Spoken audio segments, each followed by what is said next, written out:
Hey, you crazy cats! 42's live streams and videos are simply not available on vinyl. You will have to go to the YouTubes for that.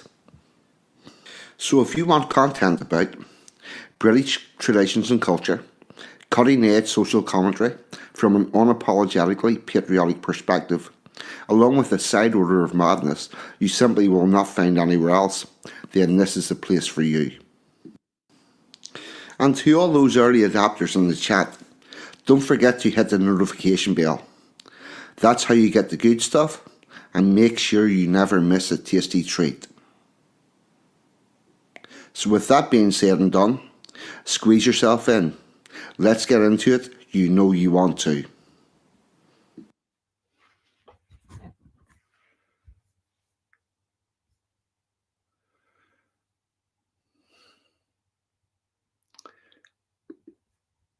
Good afternoon, good morning, good evening. Please delete as applicable because the internet is worldwide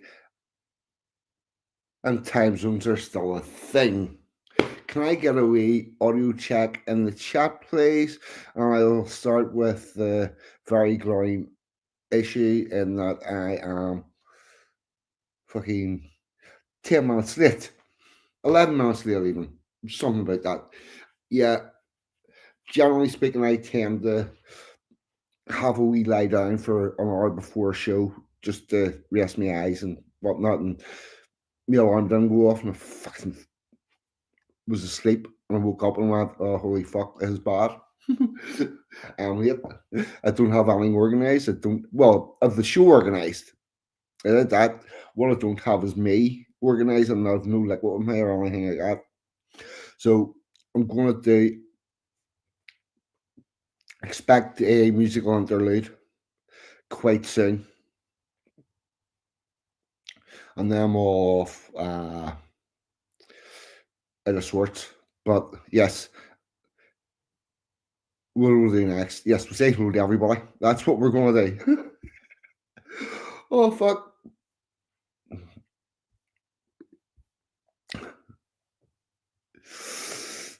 Have you got any play shanties? I don't.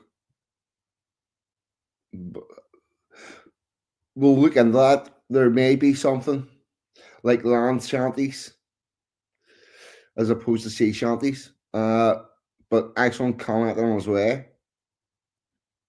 Pack us in. What about the chump? I'll just see you here. Budgie Burke. Oh, fuck. Go back and read through.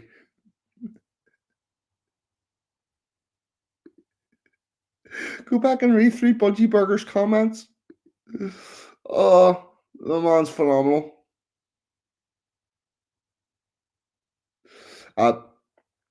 Anglo-Saxon, evening brother.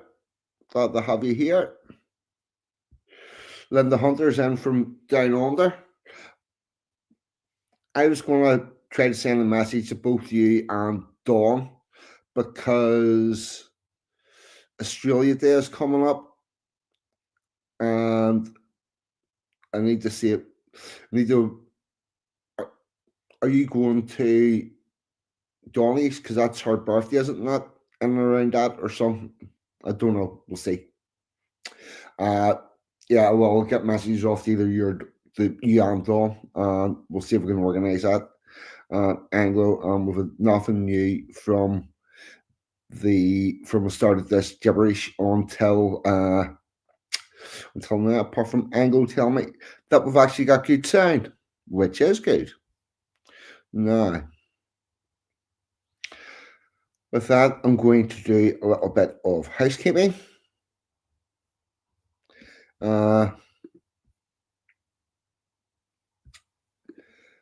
I'm going to start by one of the shows that I have given a shout out to for a very long time is John Davison. And I have just heard in the last couple of days that John's not going to be doing shows anymore because John is very, very ill.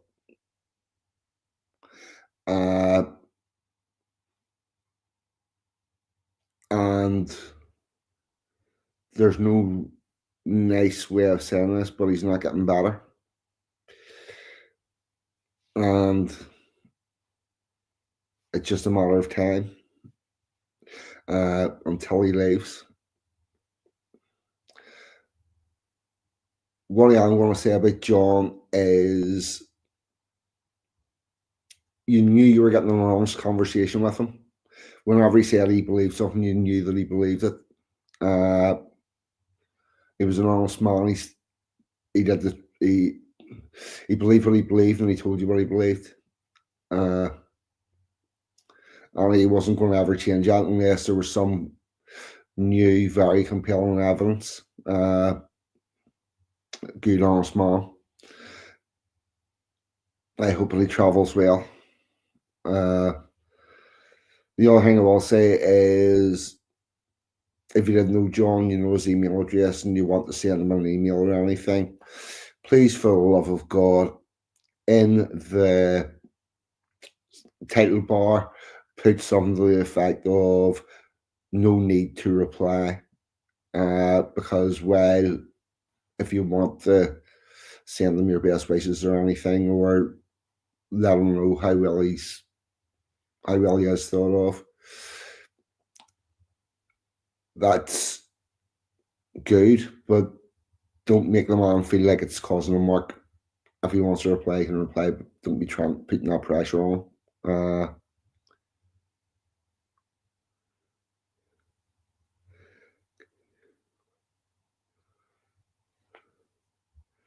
Yeah.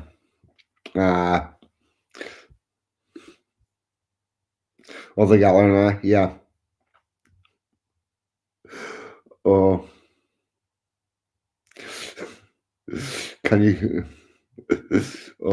sing along now? Yep, that's true. But there you go. That's as much as I can say about any of that.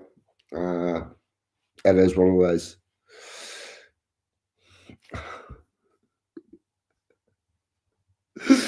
Don't worry, Brad.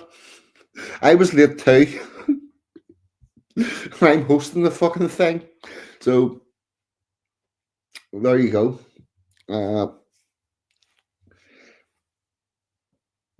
And all I can say is that's it.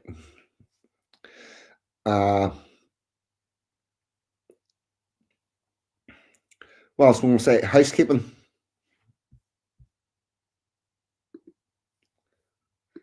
There's Bass on as well. Evening Bass. Yep. God bless him. May travel well.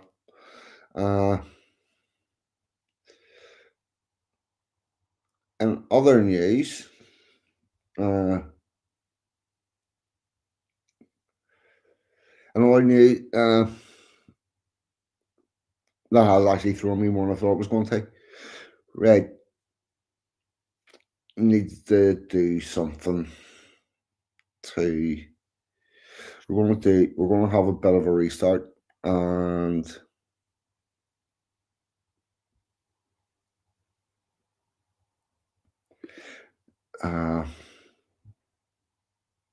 what we're going to do. Yes.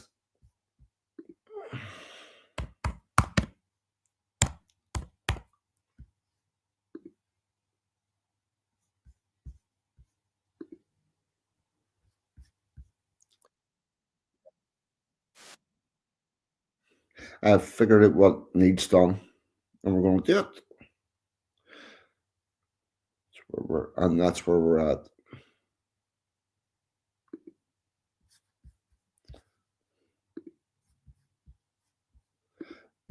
StreamYard.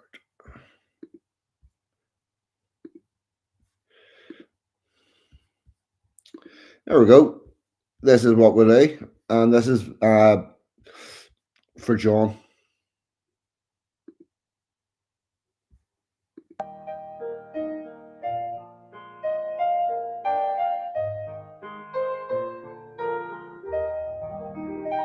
Should old acquaintance be forgot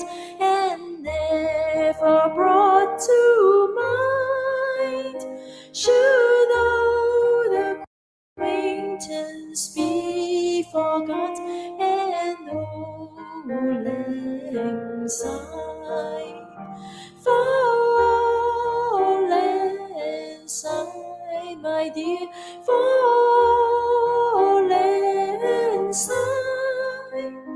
We'll take a cup of kindness yet, fall and sigh. We too have run about the slopes and picked the daisies fine. We'll take a cup of kindness yet, fallen sigh, fallen sigh, my dear, fallen sigh. We'll take a cup of kindness yet, falling sigh. Should old acquaintance be forgot and never brought to mind? Should old acquaintance be forgot and old lang syne, falling sigh, my dear, falling sigh. We'll take a cup of kindness yet, falling sigh.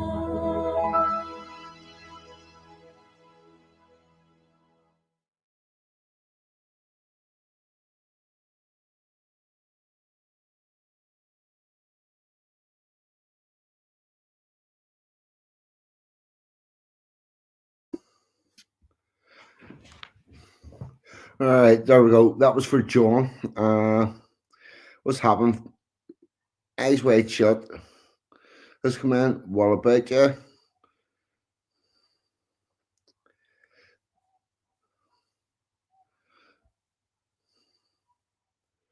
Yeah, it's already.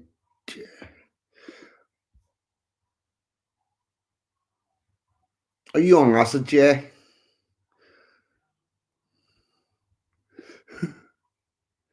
You gotta come.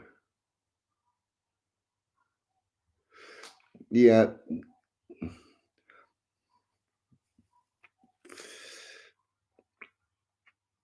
just Jay's a little bit excitable here. Uh, hmm. Is that Sailor Town, Jay?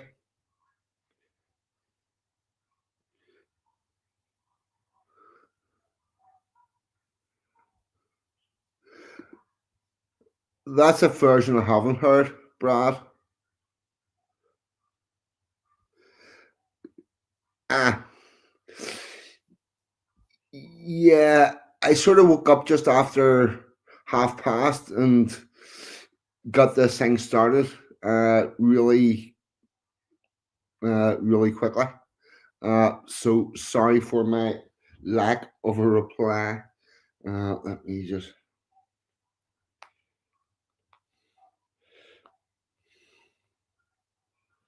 one moment though.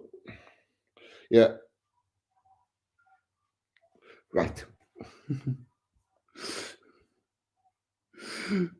I'm sorry.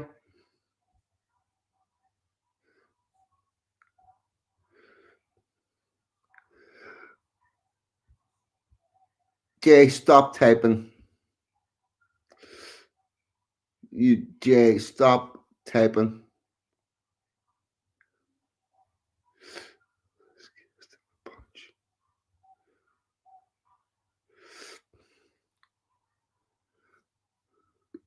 What the hell? What did it?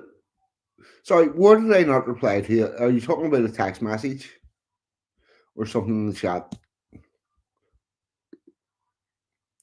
But and the other thing is we've had all this confusion between WhatsApp and text message and all sorts. And I'm sorry for having domestic people, but it's not bad.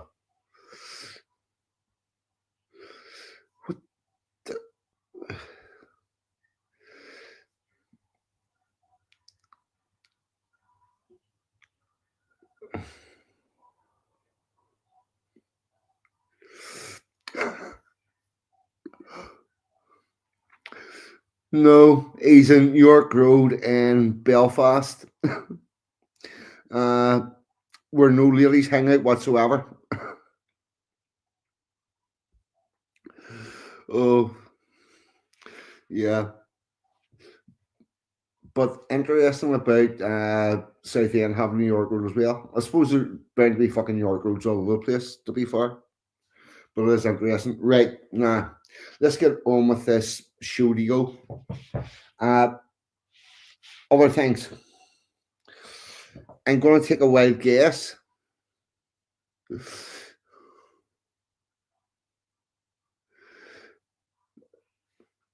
Uh,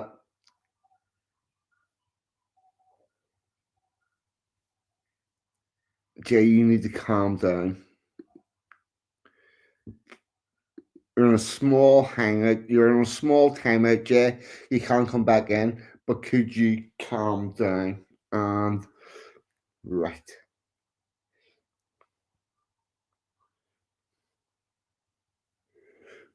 Did you find out who it was?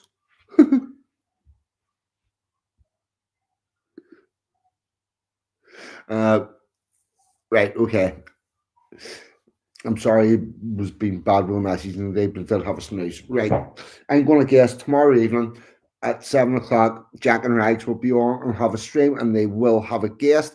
I don't know who it is. I haven't seen any thumbnails on my recommended, but I would presume that that'll happen. Uh, Courage is a cure. Robin, girl from down under. Leave. You can you can stay if you want. You can stay if you want. Hmm. Uh, yes, if you want kept up on what's going on in the world, Robin's your girl from Courage is a Cure. Hopefully, going to have her on at the end of the month for the Australia Day stream. I've sent an email off today. We'll see if that can happen. I'm also going to try and get my friend Luke on, and also Linda Hunter and Dawn Browning if they're available. And I need to cough.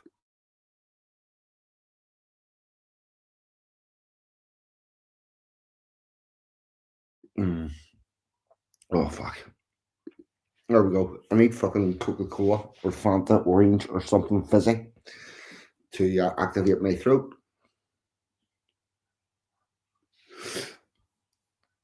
Pack is sending me links here. What's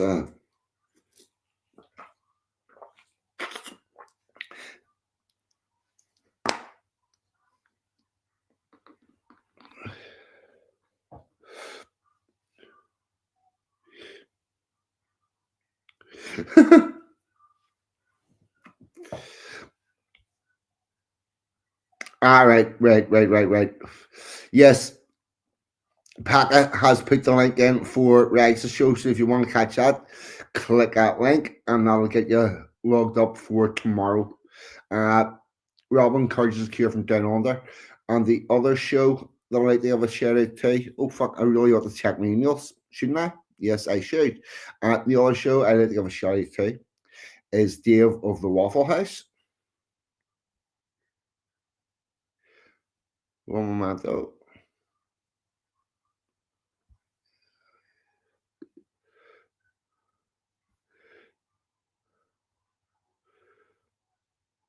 One momento.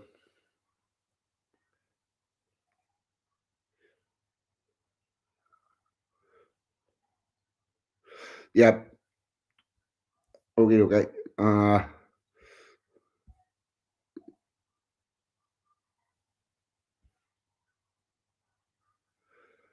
Oh, right. Mr. Waffle, I believe, is watching it. Is watching from the safety and warmth of his bed. Have you had a very taxing day? Because I did send him a message off. We're going to be talking a little bit this evening about the straw burr. And Mr. Waffle has got extensive knowledge of the straw burr, having at one stage been involved in the workings of putting that festival on. But what he also does on a Friday night is he runs the world's, the internet's, no, hold on, the best duck race on the internet. That's the correct order for those words. And that happens in Dave's Waffle House. Dave Waffle House broadcast to the world at 8:30 every weeknight. If you want it's basically a pub. If you want a nice bit of banter with decent people and the best duck race on the internet once a week, which I, by the way, won this week. I won a goldie coloured stage 10, and I'm very happy with that win. Uh, get yourself down to Dave Waffle House and get yourself involved in that. It's uh, it's all very good. Yeah, Boss is offering up prayers for John. Uh,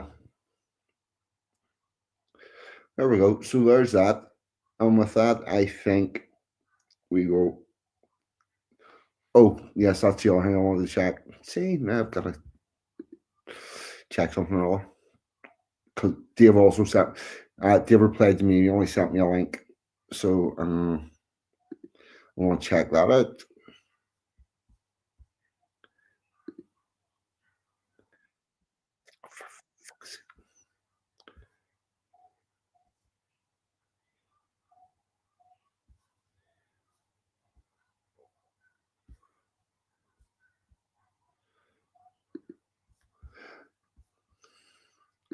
What the hell's going on here?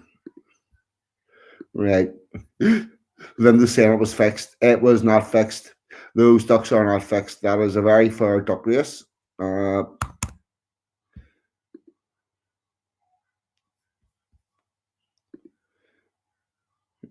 Go. Just checking to see what's up on it. He had sent.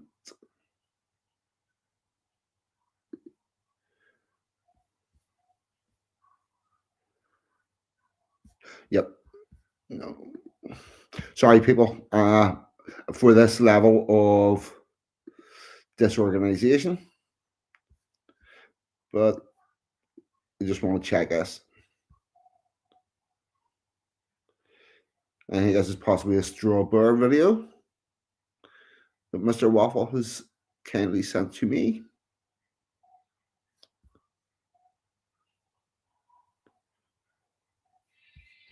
Oh, it is.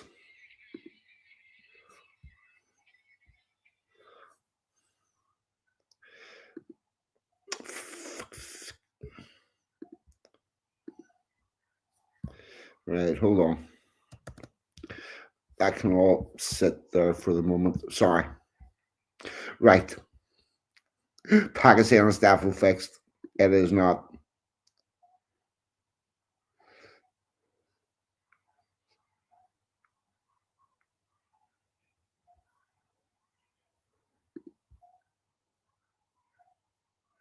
Oh. Here, Rags, who's your guest this week? I did give you a shout out, but I wasn't sure who it was on, so I don't know that. If you can let me know, I will let the people know. And that one from Bass, I don't want to be putting up in large, so there you go. Right, we're going to start off not with the harvest festivals, but with the coldest day of the year, I believe. If all my links are in order.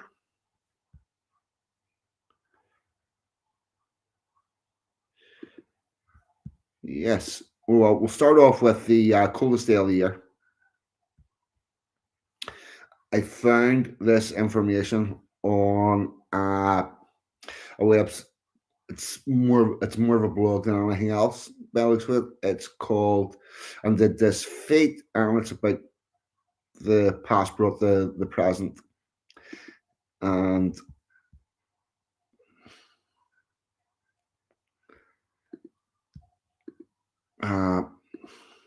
here we go.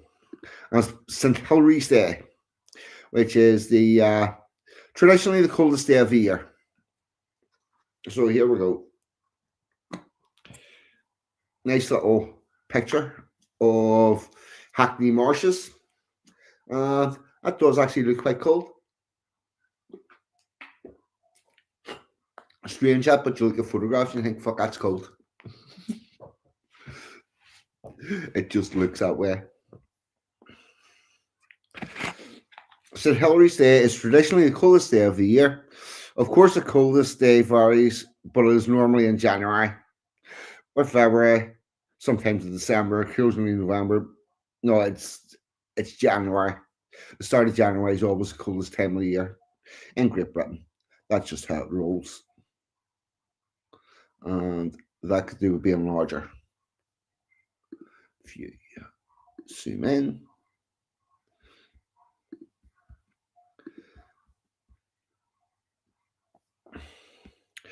In 2023, it was -16 recorded at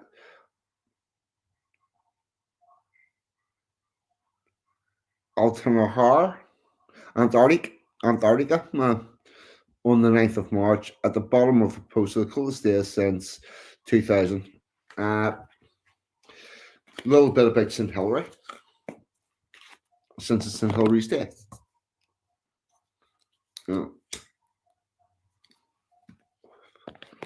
St. Hilary, born. I need to mute before.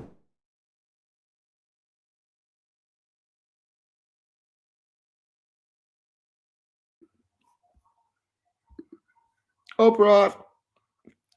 The only time when St. Hilary's Day becomes cold enough to rival Hillary Clinton's snatch. Oh, that is cold as ice, that place. It's cold as ice. St. Hilary, born 315, was a bishop of Poitiers in France, where he died around 367 AD. He was a vigorous opponent of the Arian heresy, which swept through the Catholic world in the late Roman period. Catholic doctrine was that God, the Father, the Son, the Holy Ghost was a Trinity. Ours took a few that the Father begat the Son, then he who was begotten had a beginning and existence, and from this it follows that there was a time when the Son was not. Like everything else to do with a trilogy, it is clear as fucking mud. We have a trilogy for various reasons. I'm going to go into them soon. So Jesus was not equal with God. A question at the time was Jesus divine? And yes, Jesus was indeed divine. Eventually, the ecumenical First Council of Nicaea of 325 declared that Antiochum to be a heresy during the reign of Constantine the Great. It was very strong in the East and was accepted by Constantine's son, and continues as a major influence, especially among the Goths and Vandals. Funny that we still have Goths and Vandals today, but they are not religious.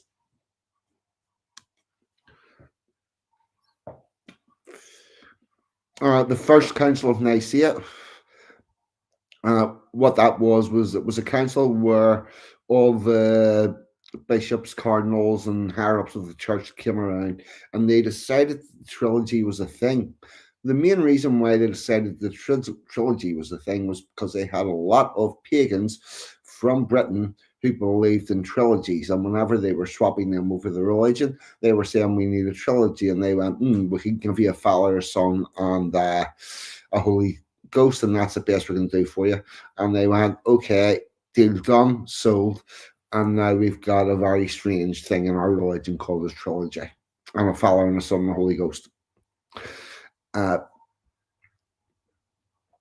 The church takes a position on the Trinity, which is one God existing in three co-equal, co-external, co-substantial divine persons.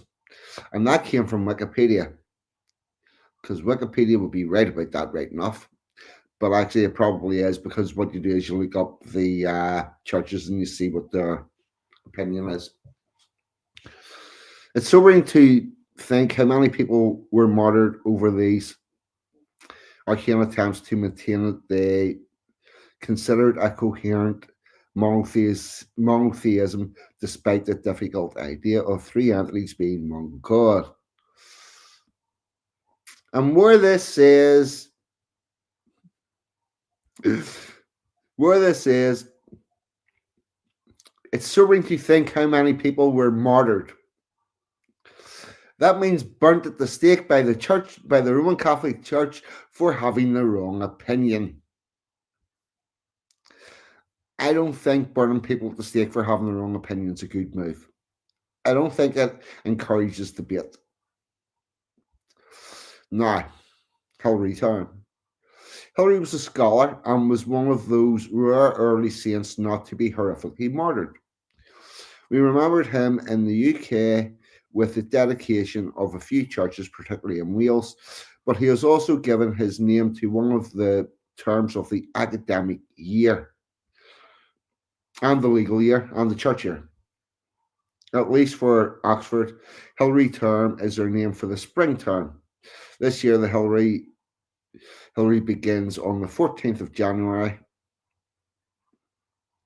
The legal establishment all uses Hilary. Yeah, Hilary is the legal year and academic year is basically the same. So we'll start off with Hilary, then Easter, then Trinity, then Michaelmas, and it should really be Candlemas probably instead of Hilary, because that doesn't seem to be overly Christian. But anyway, Oxford shares the Oxford shares the of Michaelmas, Hilary, and Trinity. Cambridge and the London School of Economics share Michaelmas, but call the next term Lent term. Right, so they're talking about what different schools call different fucking terms of the year instead of winter, spring, summer, and autumn. But most other universities split their academic year into three terms: autumn, spring, and summer across two academic semesters. The legal term is quite interesting insofar as most of the terms are a thing of youth. When we participate in the hard slog of what might be called real life or work, separated by a few short breaks, but not for the High Court or the Court of Appeal, too much like hard work, but not enough time off. As I travel around Britain, I find a lot of stately homes, which were brought by the element of judges or lawyers. At the same time, the legal establishment in London is based at the four inns of court: Lincoln's Inn, Gray's Inn, Inner Temple, and Middle Temple. These were founded in the medieval period, and one of the reasons they have stayed as important institutions is that they provided homes as well as offices for the lawyers who would only come to London during the three terms, about 30 weeks out of the 52 weeks available. In medieval times, everybody had a lot more time off, and we will be coming to that. Then they would go off to their country estates and recuperate and enjoy the fruits of their privileged position. Of course, they would. I'm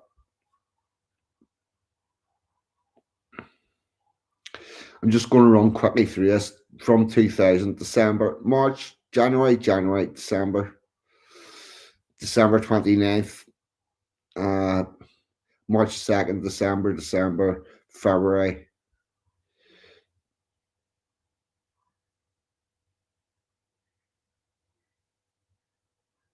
January, what are we on? Minus 18, minus 13, minus 13, minus 9, minus 14, minus 23, and minus 17. Doesn't look like it's getting very fucking much warmer.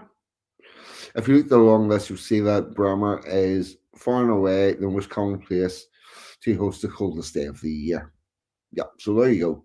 There's a little bit about St. Hilary's Day and the coldest day of the year. And with that, I'm going to go and look at the comments.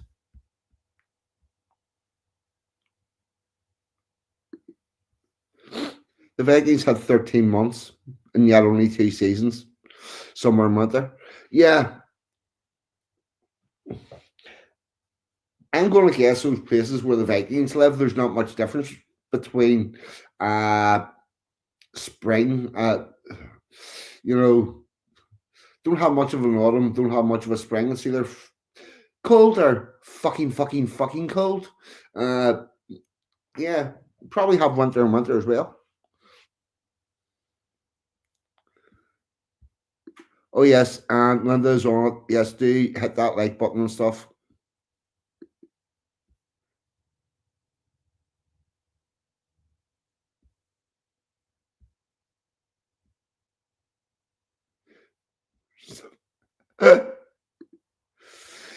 It's important stuff to know.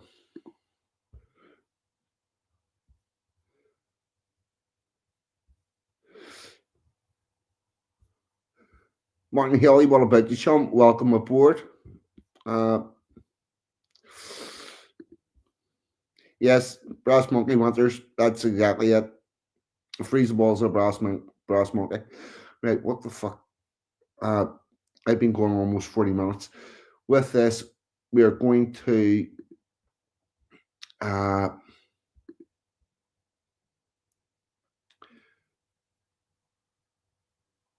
oh, and a other little thing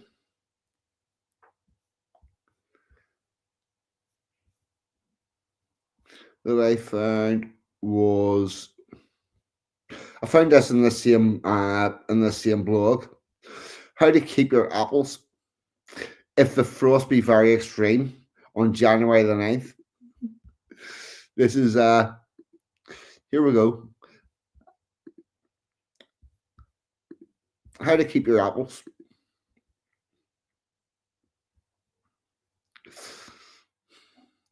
How to keep apples if the frost be very extreme on January the 9th. This is on the St. Mary's Day or St. Hilary's Day.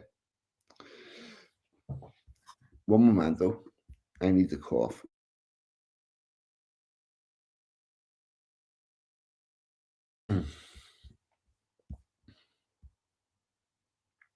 And that looks a little small on the screen.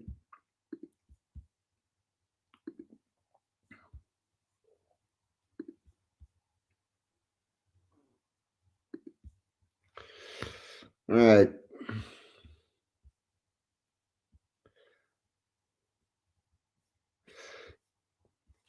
Graveside Markham was born in 1568 in Nottinghamshire and was a prolific writer. Today, prompted by the Perpetual Almanac by Charles Knight, I am looking through Malcolm's eyes at apples. Apples were an important source of joy as well as nutrition through the cold winter, as fresh produce became unavailable. Malcolm wrote detailed books for use by the householders, the husbands and the housewives. And with the coming of frost, the survival of food in your food store might depend upon reading Malcolm's books. When the frost hits, as they are now doing in the UK, you had to look after your store of apples. They were an important sweet food. They're an important sweet food source for the winter. For women, he wrote The English Housewife, published in 1615. And here's a recipe for apple tart. And I love apple tart. I do actually. I was I remember when I was a kid, I loved having apple tart just out of mommy's oven. Oh, it was lovely. So here is a recipe for apple tart.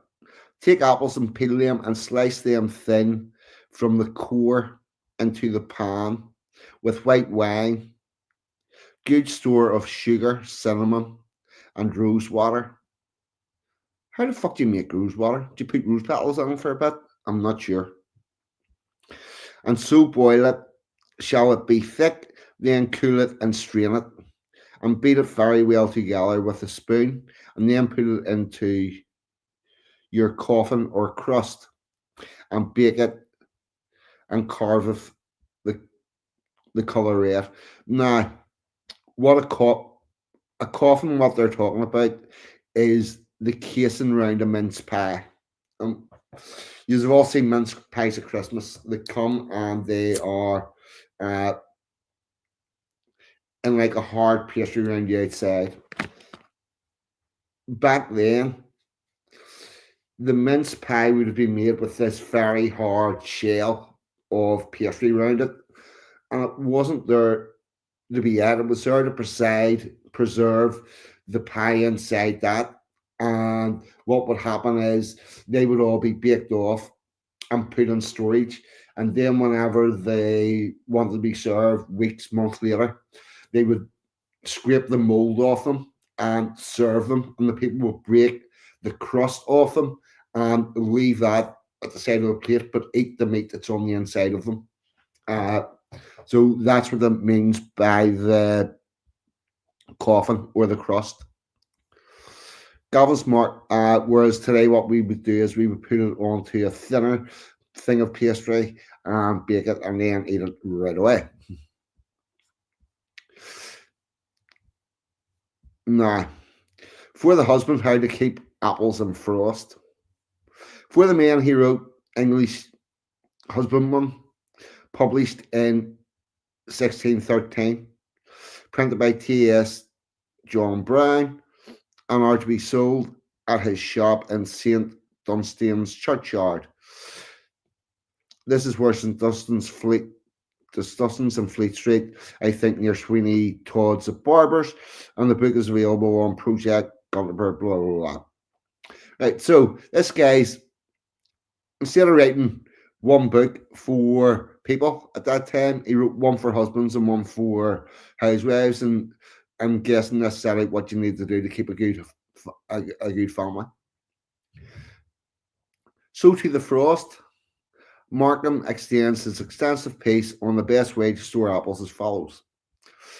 To keep fruit in frost, if the frost be very extreme and you fear the endangering of your fruit, it is good to colour them somewhere thick with a fine hay, or else lay them covered in all over by barley chaff or dry saddle. As for the laying of them in chests of lumber or shipwreck, it is but a toy, but not worth the practice. If you hang apples and nettles within the arter of the fire and it will keep them long, but they will be dry and withered and will lose their best relish. Yeah, so don't be trying to dry out your apples. The good bit about an apple is the bit of juice you get out of it.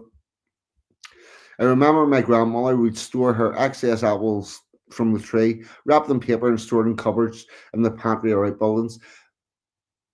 I remember having that. Yes, you had all your apples and they were wrapped up in newspaper. They were often ranking but always delicious, and I think they were russets, which remain my favourite apples. At the bottom of the piece, I include the rest of Macklin's advice for storing apples. To summarise it, don't store them near the ground. Place them on shelves ordered by variety based on which variety lasts the longest. So at the back will be the long-lived spices such as russets and pippins to eat as spring approaches. The front of the ones you need to eat now, such as the custard, palm water, queen apple varieties. Markham wrote many books, including one on the famous performing horse Morocco. He starred in shows at the. No, that's an act. I'm not even doing that story. Right, so that's that. That's all about how do you like the apples. And then I'll go back to the studio and I'll have a look.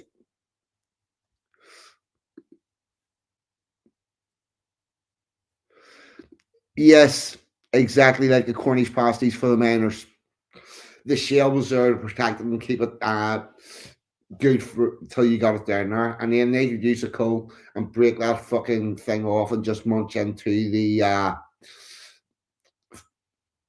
the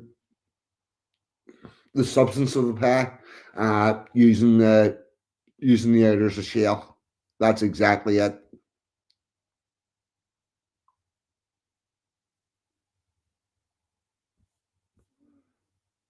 Right. Now, the next thing I think we're going to talk about is, let's see, the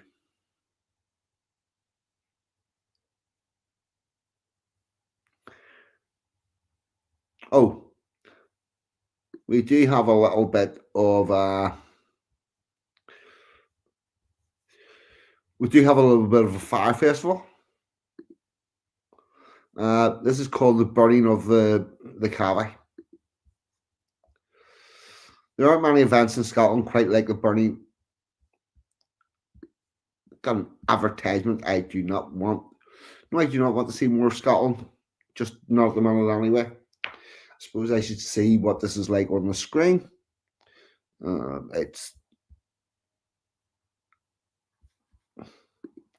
oh yes, I do. And the other thing is, your mummy putting little marks on the pies so as she knew which kid was getting which coin. I remember that very well. Every Halloween, I used to really love it. It was one of the things I looked forward to all year. Oh yes. No, it would help if I actually presented that.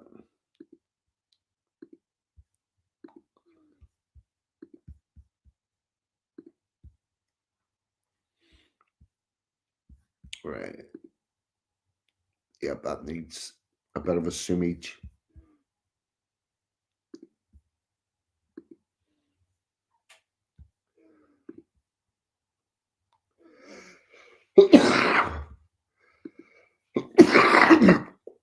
Sorry, people.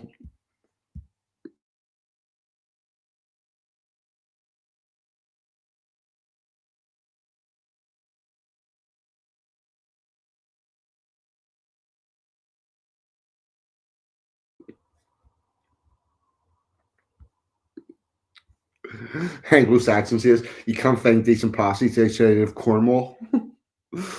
Oh, right. Yep. The burning of the Kaga. Sorry, just getting a drink.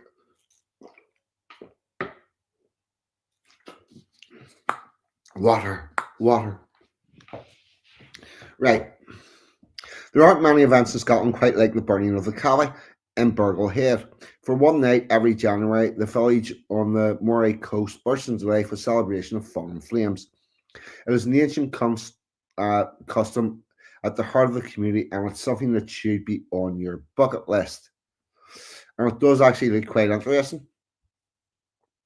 They have a half a barrel on a stick with a little fire. Uh, this is not me. This is the person who writes this blog, Scotland Stories. Scotland Stories attended the festival at the beginning of the year, and the experience was incredible. For anyone visiting for the first time, this fiery spectacle can be more than a wee bit confusing. That's why I put this guide to the burning of the Cavity together to help you make the most out of it. There's a little bit of a video there. You'll find Burgle Head on the Moray coast and a wee split of land jutting out into the sea. It sits around halfway between Forbes and Argent, just along from the small town of Rosenmouth. It's not a big place, but it does have a big history and was the location of the is the location of the largest Pictish fort ever found. The pitch would be my people. Reaching Burgle Head by car, it is easy with all those B roads, all merged in the end of the village. There's simple free parking, blah blah blah. Just avoid the very centre where the burning cavity will later be carried. You can also reach Bergenhard by bus. The burning of the cavity is one of Scotland's strange New Year customs. It doesn't take place at the end of December. The people of Bergenhead celebrate the end of the year in the middle of January instead, out of sheer stubbornness. There's always a reason to the stubbornness. There's always a reason to it. Thanks to a change in our calendar that took place over 250 years ago, the burning of the cavity now takes place on January the 11th. There's a nice little picture of people at the burning.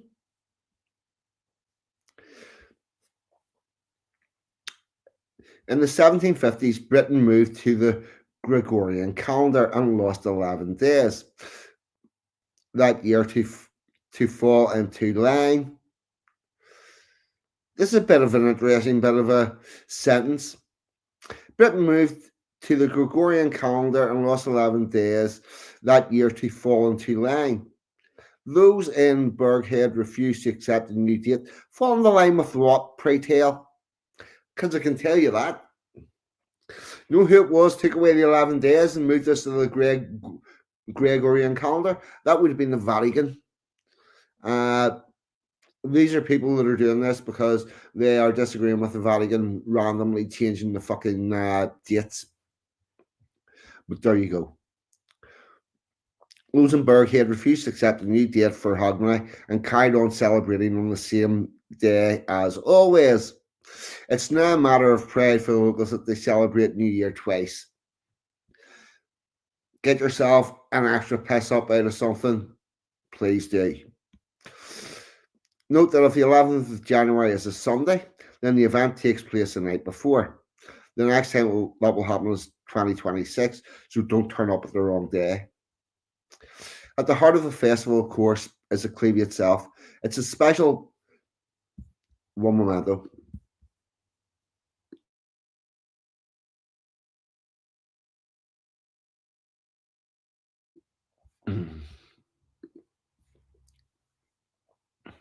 It's a special barrel filled with creosote and wooden staves, mounted on a wooden pole by a nail knocked in with a special stone.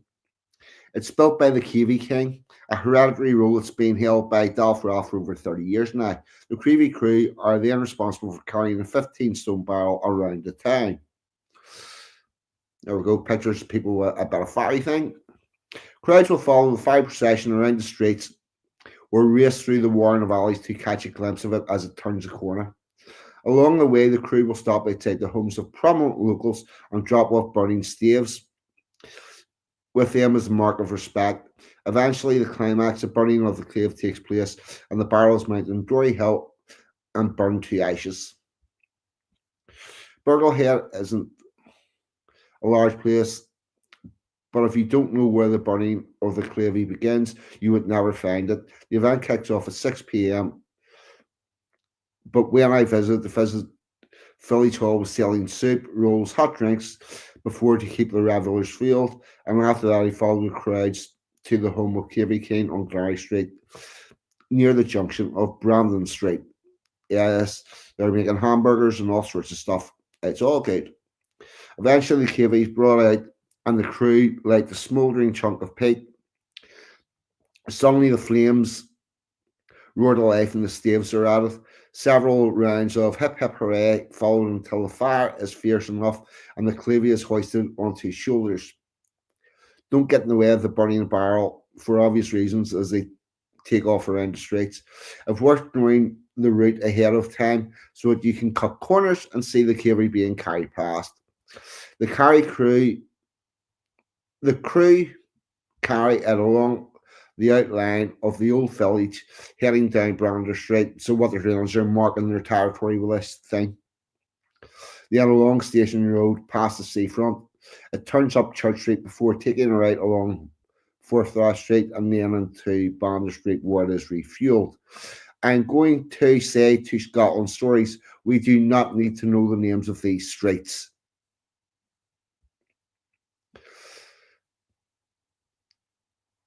I'm stopping with reading out the streets.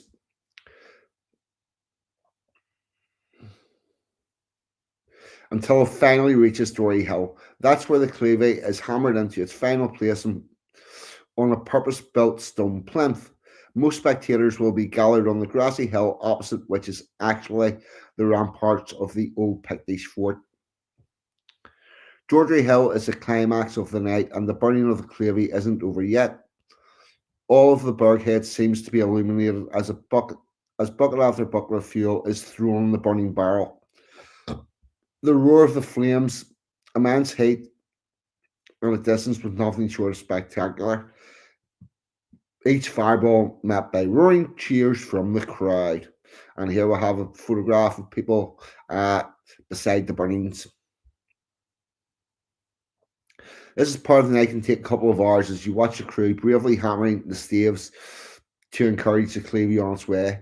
Eventually, the final fiery crash, the cleavage collapses into a heap. Locals known as broachers will rush forward and grab any charred remains they can get their hands on.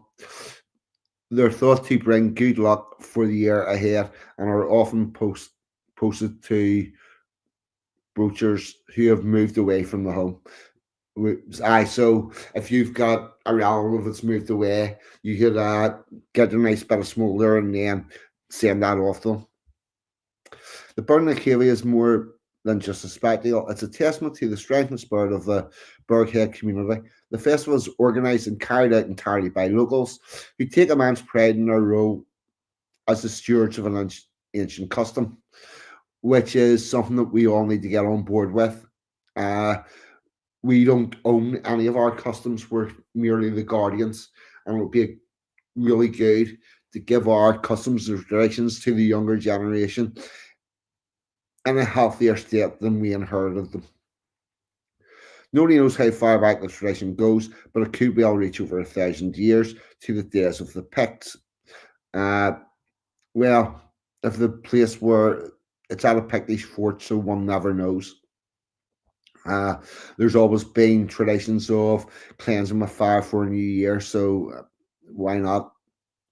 As you wander the streets after the flames died away, you'll hear lots of happy New Year wishes. That's where most of the parties really start, with the celebrations retreating into the homes of the locals. When I walked around the streets of Burghead the following morning, there were a few sore heads, and so there should be. Where to stay, we're not going to do. Right, so that's the burning of the cleavage, and I'm going to get a little YouTube video up.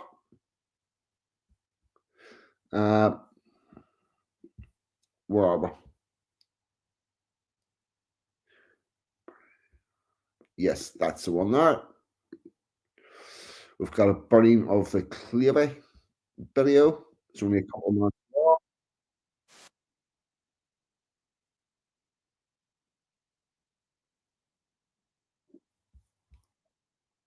Once we get past the advertisements, share that screen.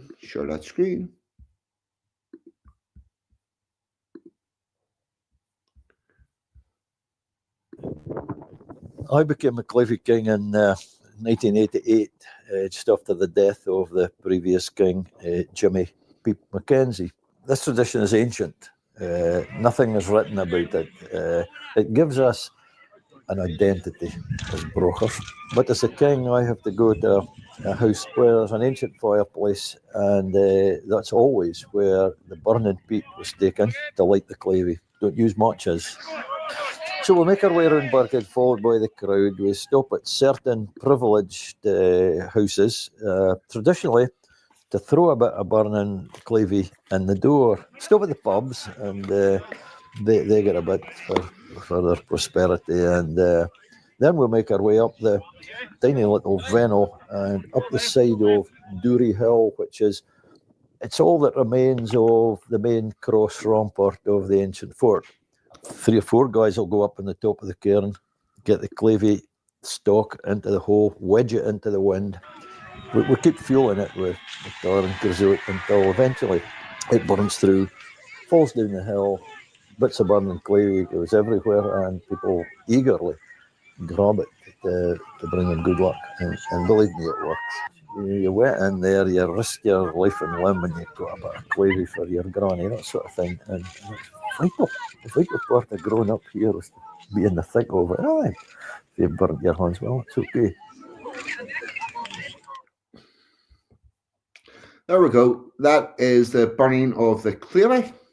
And with that, I think we're going to have a little musical interlude. And then we're going to have a bit of strawberry.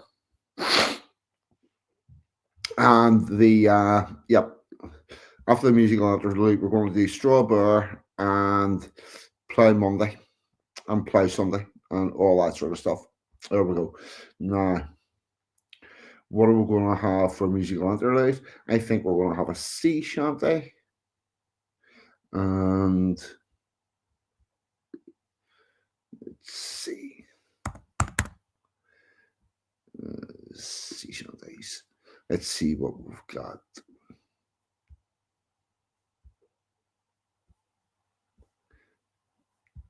Un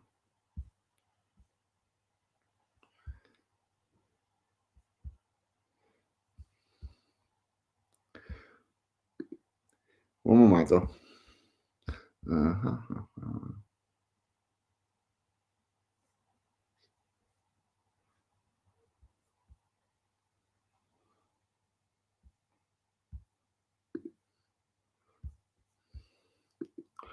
No, this is fucking not working.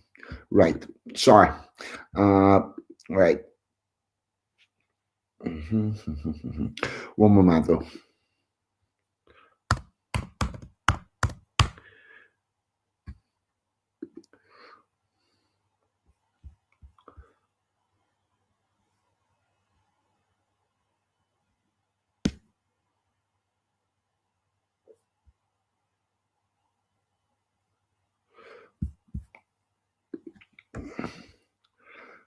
Right.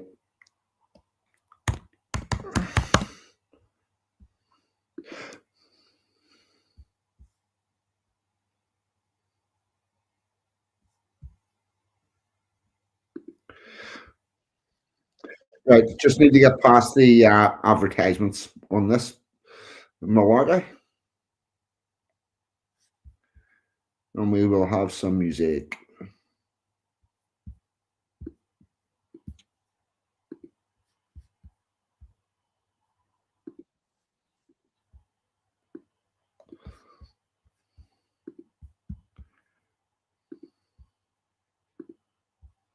Share screen.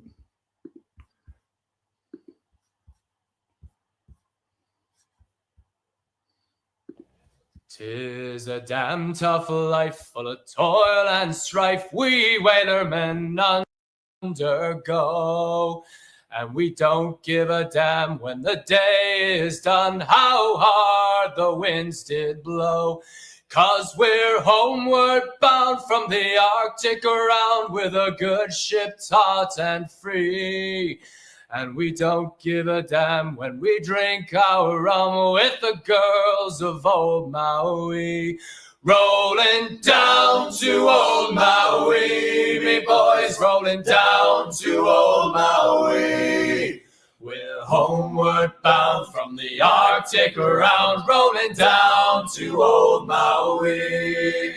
Once more we sail with a northerly gale towards our island home. Our mainmast sprung, our whaling done, and we ain't got far to roam. 6 hellish months we passed away on the cold Kamchatka Sea. But now we're bound from the Arctic around, rolling down to old Maui. Rolling down to old Maui, me boys, rolling down to old Maui.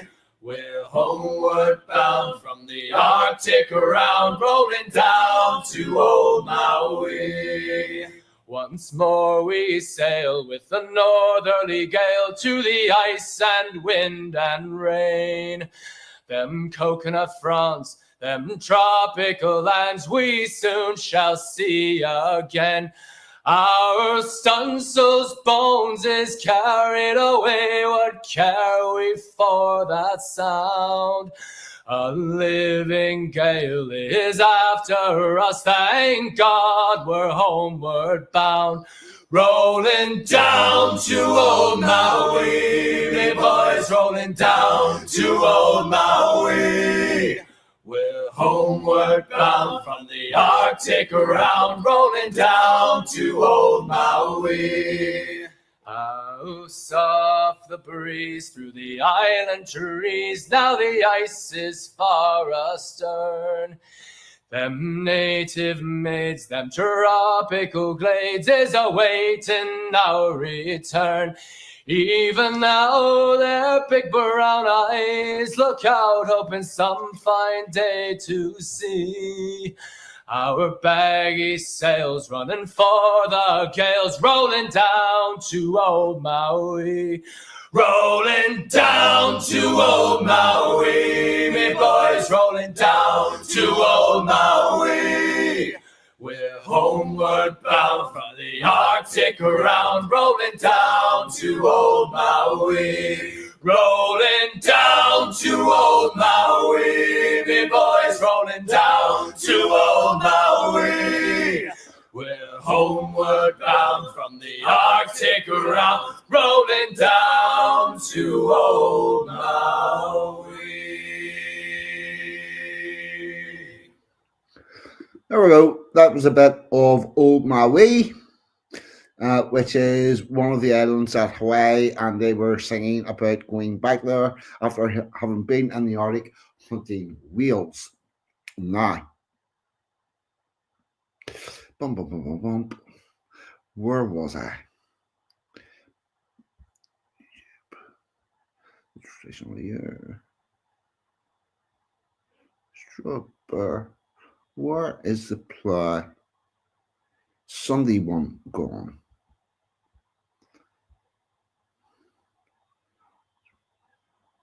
Strawberry, traditional year. Plough Monday. That'll do. That's what we wanted. We wanted Plough Monday, and we have found Plough Monday, which is good. Why, thank you, Sheila.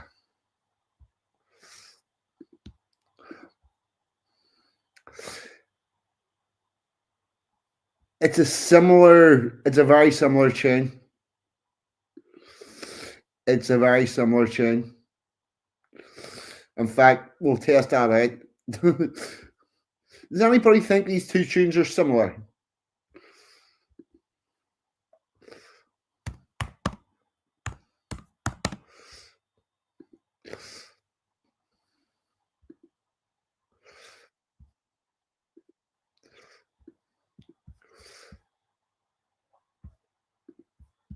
Right.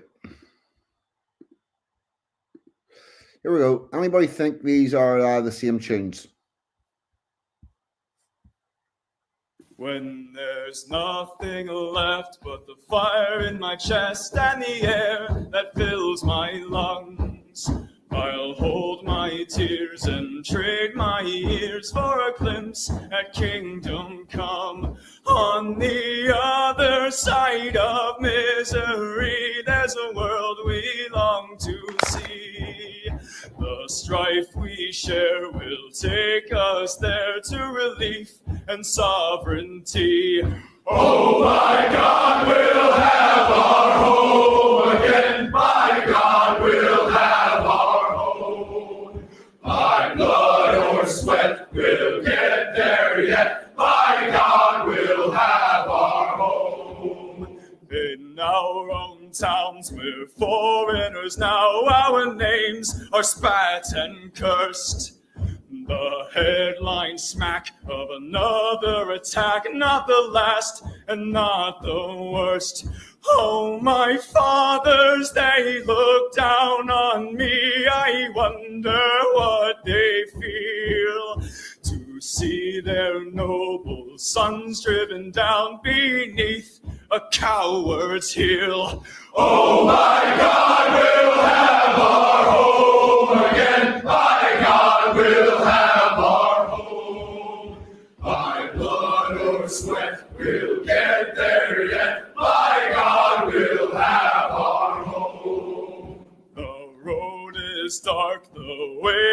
is lost, my eyes they strain to see. I struggle forth to find a friend to light the way for me. Oh, brothers, can you hear my voice, or am I all alone? If there's no fire to guide my way, then I will start my own. Oh, my God, we'll have our home again. My God, we'll have our home. By blood or sweat, we'll get there yet. By God, we'll have our home. Oh, by God, we'll have our home again. By God, we'll have our home. By blood or sweat, we'll get there yet. By God, we'll have our home.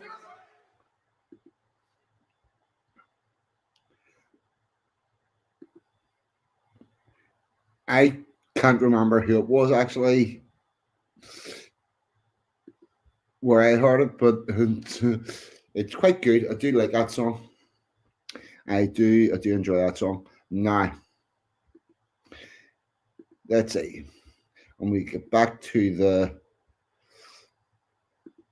this is from the English Folk Dance Society.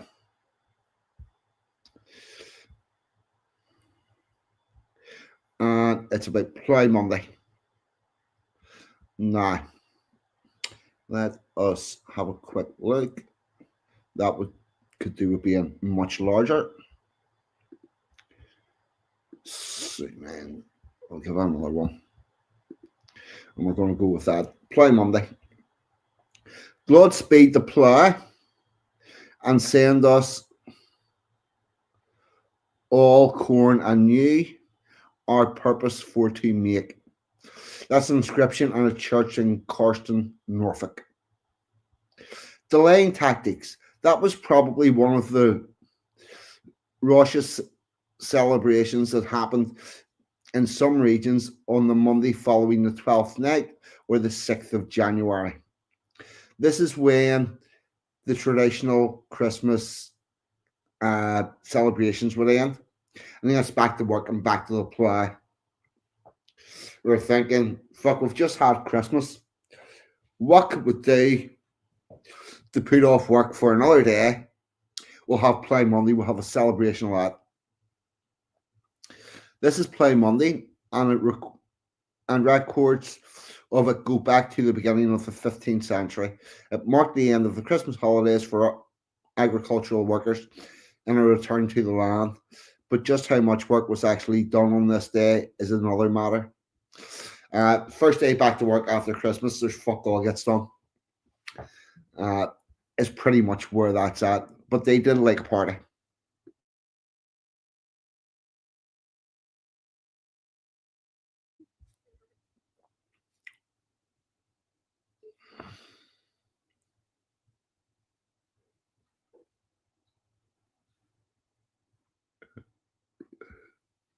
Do not play Erica. I'm not even boss. I'm not even sure what you're talking about, so I'll not. Yeah, that is an emotional song, tricky way. Ooh, Brad, could you send me that link? I do love my folklore. Right. For Plough Monday is day when the village life and agricultural areas focused on the dragging of a decorated plough, sometimes a real one, but often a replica, around the community by bands of young men who would knock on doors and ask for money, food, or drink. These men were variously known as plough slots in Yorkshire and North East, plough bullocks, plough jags or jacks, and Leicestershire, Nottinghamshire, and Lincolnshire, or witches in Cambridgeshire and Haringdonshire.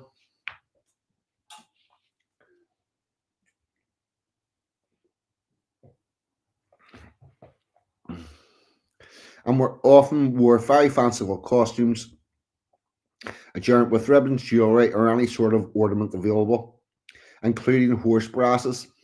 One One would often be dressed as a woman, the ballet, who would carry the collection box. There may even have been some sword dancers, molly dancers, mummers performing plough plays in some places. In medieval times, it was common for the ploughs to be blessed by the church on Plough Sunday, which is coming back, and for money to be collected for the plough light, a flame that would keep burning throughout the year to bring good luck to the ploughman and the farm labourers. The Reformation did away with most of these symbolic practices, but blessing continued in a few places and still occurred until the 1990s. It still happens today, motherfucker. An Exeter Cathedral in Devil, Carrot in Hertfordshire, Coxon in Norfolk, blah blah blah. The bounty collected from these perambulations was shared out by the individuals concerned, probably to supplement their meagre wages, or if the weather was bad, sometimes none at all. The economic factor might just have been the reason for the continuance of the popularity of the custom throughout the centuries. Today, any monies accrued tend to be distributed to local charities, and even commercial sponsorship is expected. The Plough Monday play. In style, the performance of a plough play was similar to that of a Christmas mummers play. I'm going to guess it's the same fucking people doing the show. What happened was you had people who were thespians and went from place to place doing shows. At Christmas, the mummers play. Then just after that, they went into the plough play. And you would have needed to book the better bands in advance. Probably some months in advance, if you wanted to get the people at your festivity that you wanted. It was usually performed by young men and included some of the story elements, such as the death and resurrection of one of the characters. However, this is where the similarity ends. Although existing texts vary considerably and border on the surreal at times, this play is basically about a strange courtship, which is why it's often called the wooing play, and the interference of a recruiting sergeant. The farm labourer courts a lady, but is rejected and persuaded by a recruiting sergeant to enlist in the army. The lady then accepts the advances of a clown or a fool, and they agree to marry. The older dame arrives at the scene and accuses the clown of being the father of her illegitimate baby, which he denies, and the two characters fight until one, usually a dame, is killed or wounded and then revived by a quack doctor. The play would often include a song. In fact, in some cases, much of the play would be sung. Interestingly, a singer could quite easily have been a poet or an actor, and it wasn't necessary to sing everything, or it wasn't necessary to talk everything. It was depending on the situation. Those would be interchangeable, how you delivered the lines. And in a few places, the actors would join the dancers who followed them around during the day and alternate their performances, maybe even incorporating the dance into the play. There was also, of course, a plough in attendance, and should a household not be forthcoming with alms. Alms is like a payment. It could well find someone welcome furrows across the front garden. So if you didn't pay them, they might mess up your garden. Similar to the Halloween and the pranks. So there's a little bit about Plough Monday, and I do believe we have a little bit of a video on this. Oh yes, we do.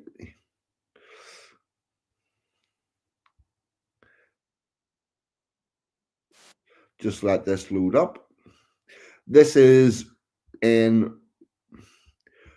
Rumbra.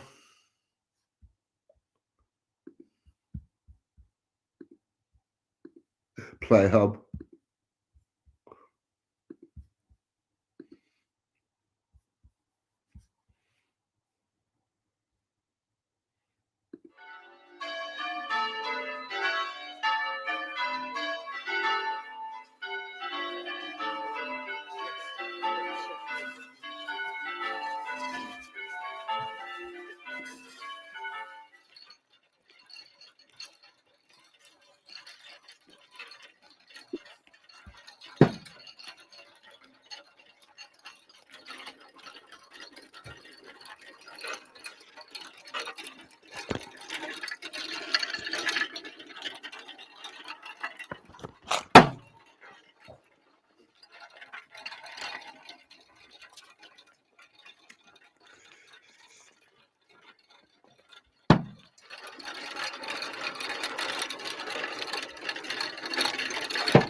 Only once a year. Pay for the Plough boys.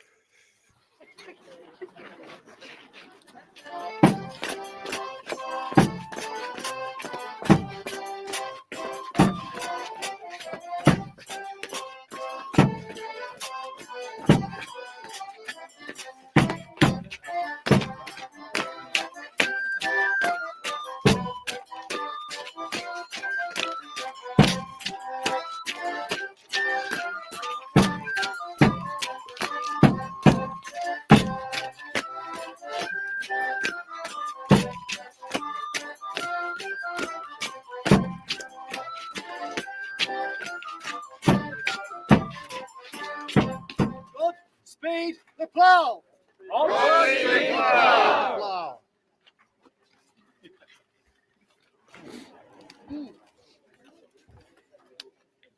We are Old Glory, we'll dance oh so stately, we'll dance for your pleasure, we'll dance till we're done. We'll call on our landlord for beer in full measure, and pray that he'll stay till the feasting's begun.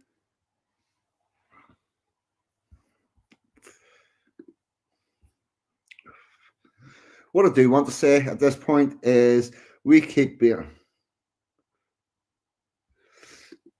No, he will not like that at all. But we keep on getting told that the British people don't have a history or a culture or traditions or anything. But it seems that we do. Seems to have a hell of a lot of them. We just don't turn up en masse at them. Maybe changing that might be a way forward. Perhaps. But that's the type of thing I would love to see in the flesh for real once in my life. Those festivals do look fucking really cool. And with that, I'm going to move on to the Strawberry Festival, which Mr. Dave Waffle knows quite a lot about, having been involved in the organising of it and all the work that goes in that people don't see to make these things happen. No, that needs to go back out one. Zoom out. Right, StreamYard. Let's get this up.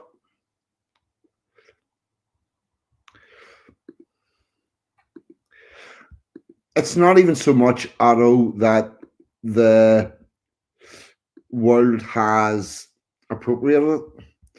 It's that we leave it ignored to a very small amount of people.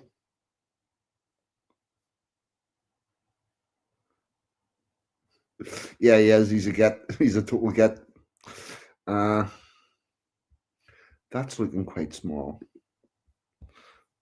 What happens if I zoom this in again?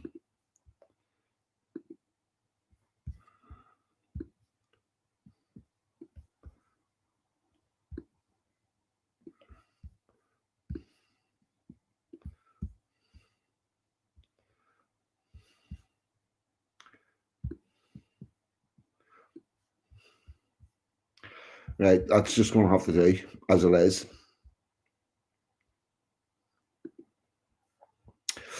And we'll say, from where no one knows, it was a custom on the Tuesday following Plough Monday, the first Monday after the 12th night, to dress one of the confraternity of the plough in straw and call him a straw bear. A newspaper in 1882 reports that. He is then taken around the town and entertained by his frantic and clumsy gestures. The good folk who had on the previous day subscribed to the rustics and a spread of beer, tobacco, and beef. Beer and beef, all good. The bear is described as having great lengths with tightly twisted straw bands prepared and wound up the arms, legs, and body of the man or boy who was unfortunate enough to have been chosen. Two sticks fastened on his shoulders met at the point over his head, and the straw wound round upon them to form a cone above the bear's head. The face was quite covered, and he could hardly see. A tail was provided, and a strong chain fastened around the armpits. He was made to dance in front of the houses like a dancing bear, a fucking human dancing bear. Front of houses, and gifts of money and of beer and food were later consumed. It was expected. It seems that he was considered important. A straw was carefully selected each year from the best available, the harvester saying, "That'll do for the bear." So whenever they're actually coming down to harvest, they were like, "I like this bit, that's going to the side for the bear." Which brings me into the other thing that I've been talking about is in our traditional year, we start preparing for the next thing as the season before. Everything that we do takes preparation. It turns out that if you decide that as a people, you're going to live in the most northerly land in Europe, beyond which there's not only water, ice, and death, in order to make enough food to feed everyone, you need to plan in advance. And this is part of that, where at the actual harvesting, they're saying, I need to put that at the side for the bear. The tradition fell in decline at the end of the 19th century, the last sighting being 1909, as it appears that an overzealous police inspector had forbidden straw bears as a form of cadging, and this is coming into World War I times, and they had a bit of a clampdown on any form of fun and merriment. Oh, and there's a nice photograph of a bit of march dancing going on, and there's a straw bear and a little boy with a drum. So straw bear revival. The customers arrived in 1980 by Whittlesey Society. And for the first time in 70 years, a straw bear was seen in the streets, accompanied by his attendant, keeper, musicians, and dancers. About 30 in all. Various public houses were visited around the town as convenient places for the bear and the dancer to perform in front of an audience, with much needed refreshments available. So they they took the bear in a pub crawl. The bear is constructed in a more practical way now, the straw being fixed to a suitable garment, the head supported, and a metal frame on the shoulders. The arrangement allows the costume to be removable, which is essential as the length of the processional route and the time is taken necessitates two persons driving the bear. The person donning the costume is adding something like 5 stone to his own weight. So the costume weighs about 5 stone. You're going to lose a bit of weight doing that. The procession now contains over 250 dancers, musicians, and performers from various parts of the British Isles performing traditional Molly, Morris, clog, and sword dancing. There's also American style Appalachian dancing. Those Appalachians, those hillbillies, are mostly Ulster Scots. They were called Billy, and they lived in the hills and they farmed on the hills. And whenever they went to America, they went down until they found similar hills that they could create, that they could cultivate, and they were on the hills, and they were called, most of them were called Billy, because they were indeed Ulster Scots Protestants, and that's where they came from. Dancing street performers and mummers plays. We've talked about mummers play already this evening. Generally a Christmas thing, but those bands of performers would travel the country and do different types of plays at different times of the year. A decorated plough is pulled by 21st century ploughboys and is now an established part of the procession.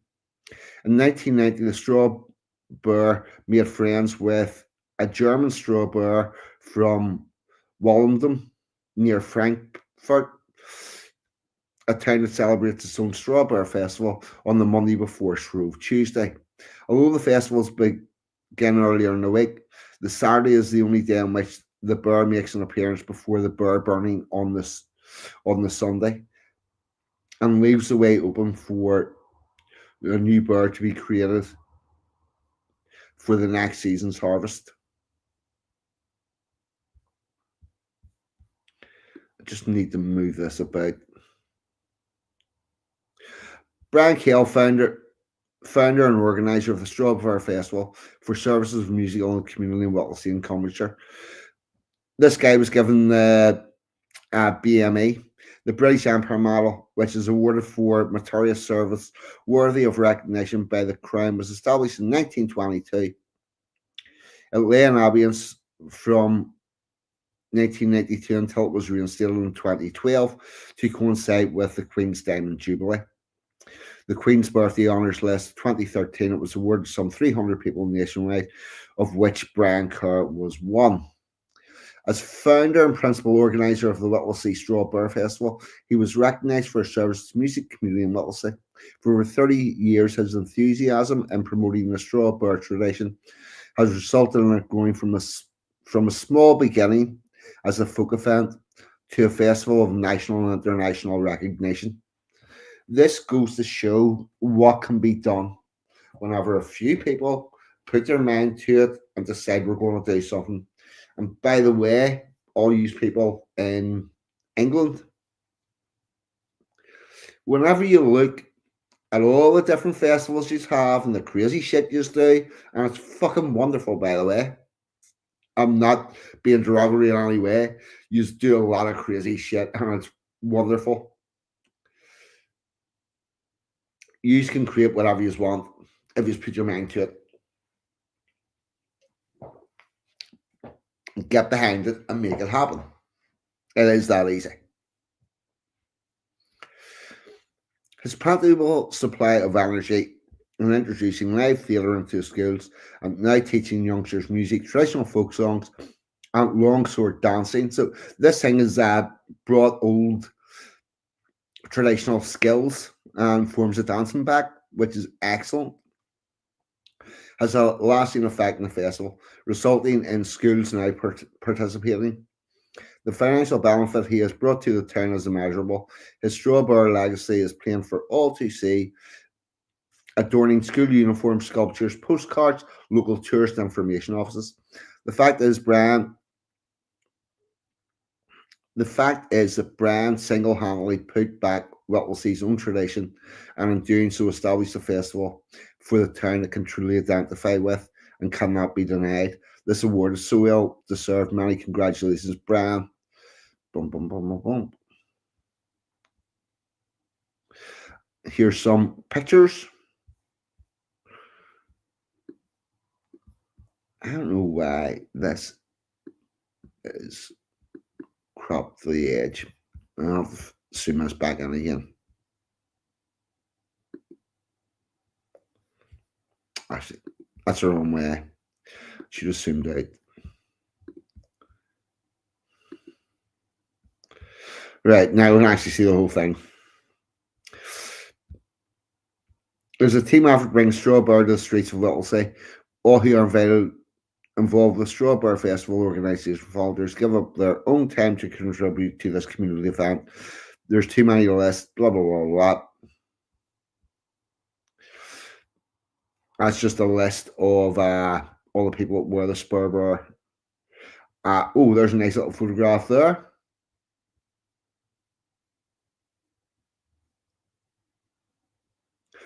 Oh, there's a sculpture of the Strawberry. Very good. I do believe we do have a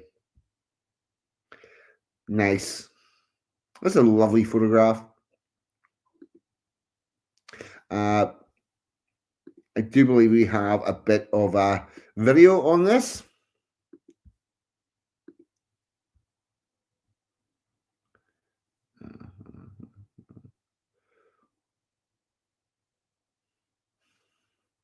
Where did that Strawberry thing go?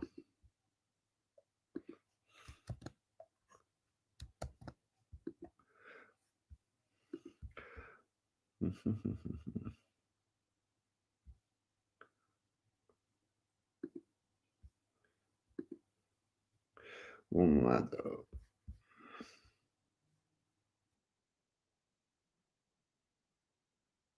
Right, look, not right. Hold on.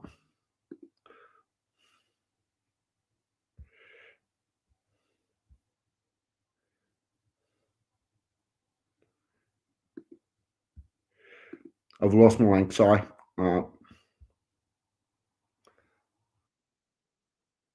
Nope, that's the wrong one. For fuck's sake. Sorry, people. Balls are amazing. Yeah. You fucking balls up and having some fucking amazing. One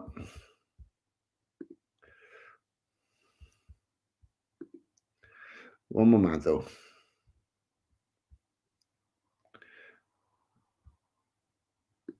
Right. Where did that go?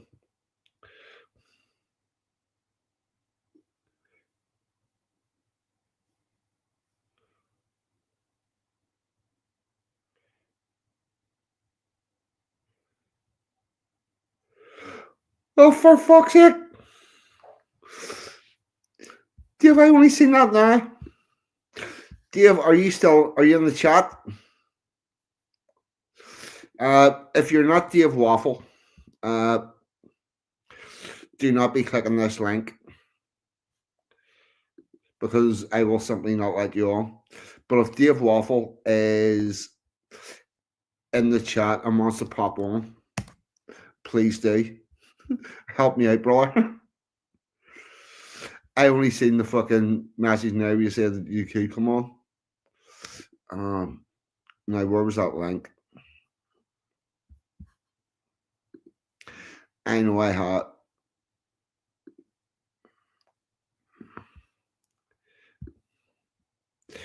There it is there. Right. So, oh, fuck, Dave. I'm sorry. Hold on. Oh, fuck. Dave, you should have said something in the chat. Oh, fuck me, I am sorry. I am really sorry. You're dude. See if that ever happens again.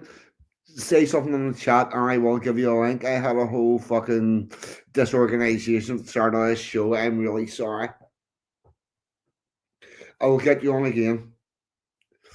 And in the meantime, I'm going to show the little, next time. I'm really sorry, Dave. Oh, fuck. Yeah, there's me talking about being prepared and organized and everything. This is exactly the shit that happens whenever you don't get your shit in order. Whenever you're not organized, you end up with these types of fuck ups. I'm trying to have less of these than I had last year. As you can see, it's going great this year. Absolutely fucking great. But we will attempt to get better. And here we go. Here's a little.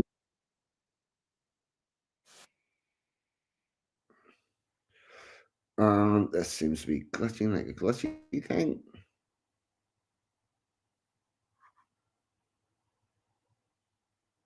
I have no idea why. Right.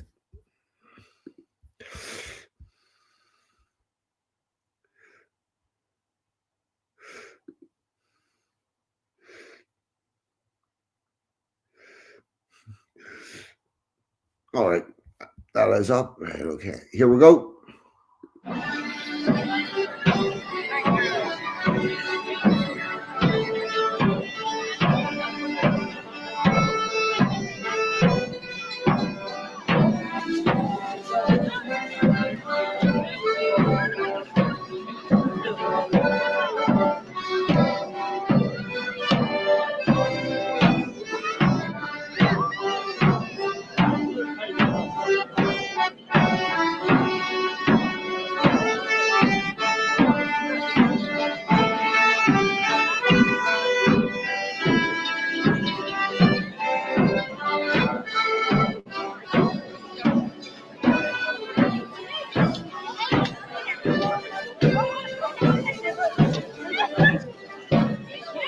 Ha! People.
Check out the bird on the top of the pub, or the person, or whatever it is, up there on top of that thatch.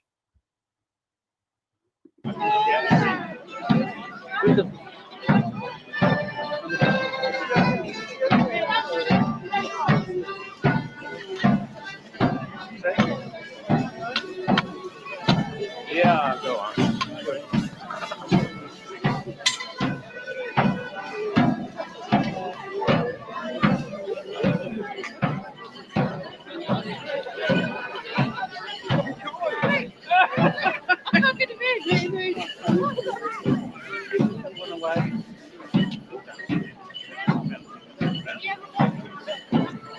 I'm just going to wind us back a wee bit. I want to point something out.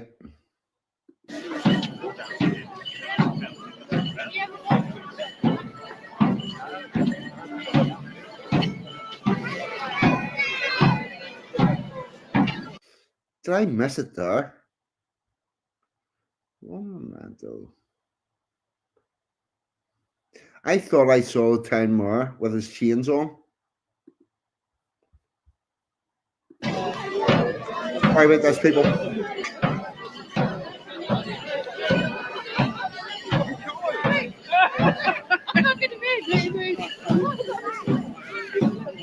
Yep.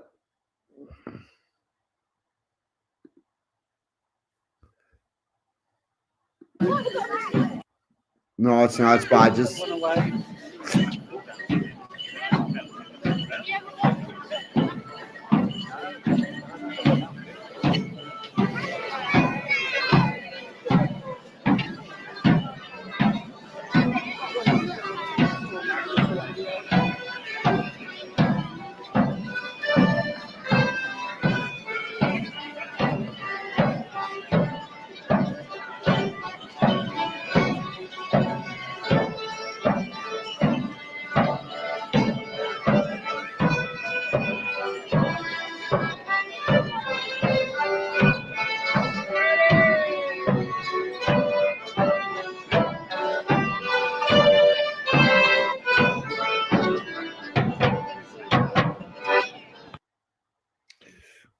Right.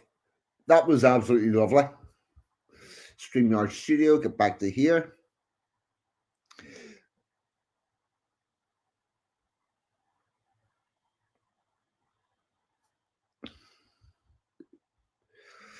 We have a straw cat in the pub, Thatch. He's called Rufus. Very good, very good.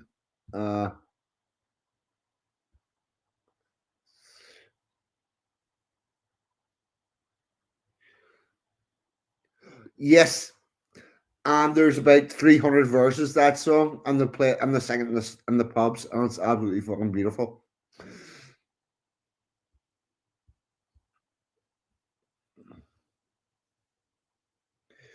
It is. I'm going to bring up something else, but I need to call first.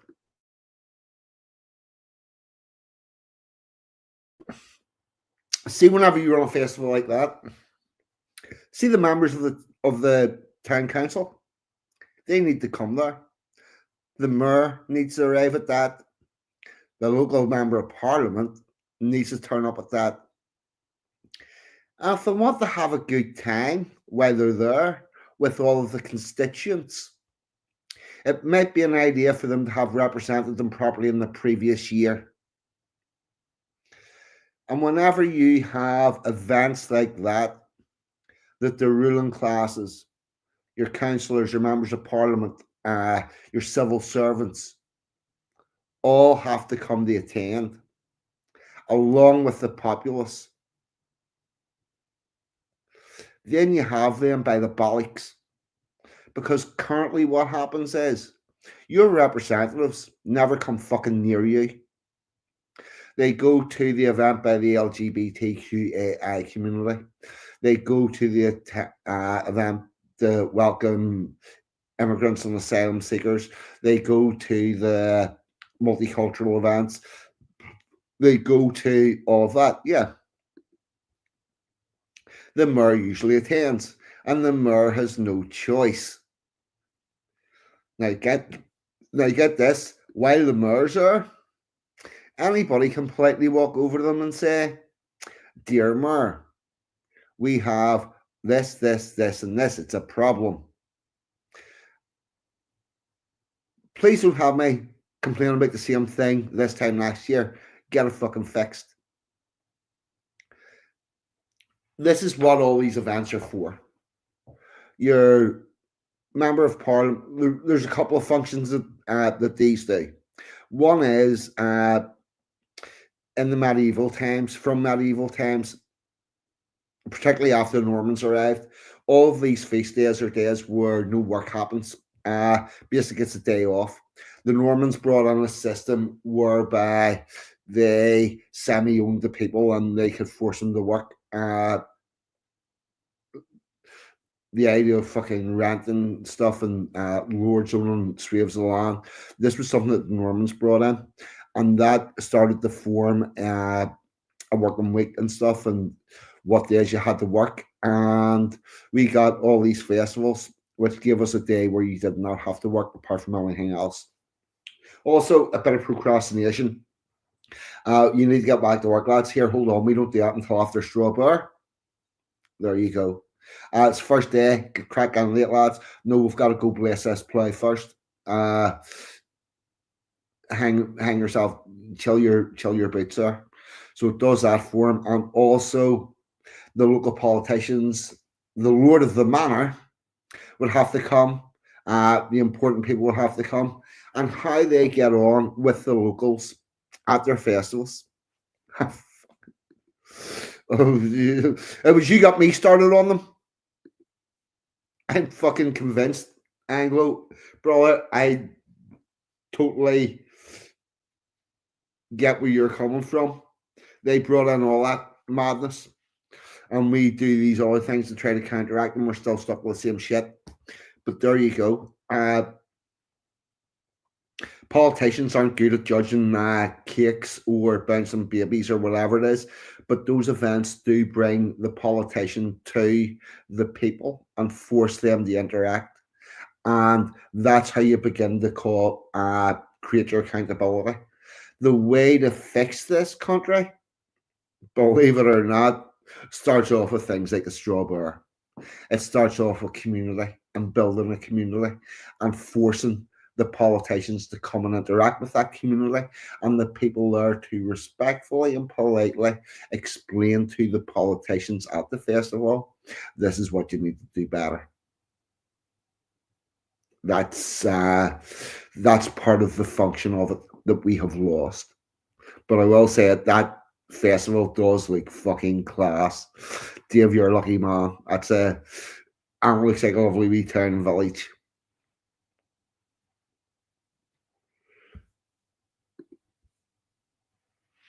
Yeah, Linda, stay away from those spiders. Because down there they're not good. They're not like the spiders we have up here. We have commoner garden spiders that live in our garden, and then we have you have spiders that fucking kill everything inside the garden. So stay away from that spider, please, Miss Linda Hunter. And with that, I think what we need after that has got to be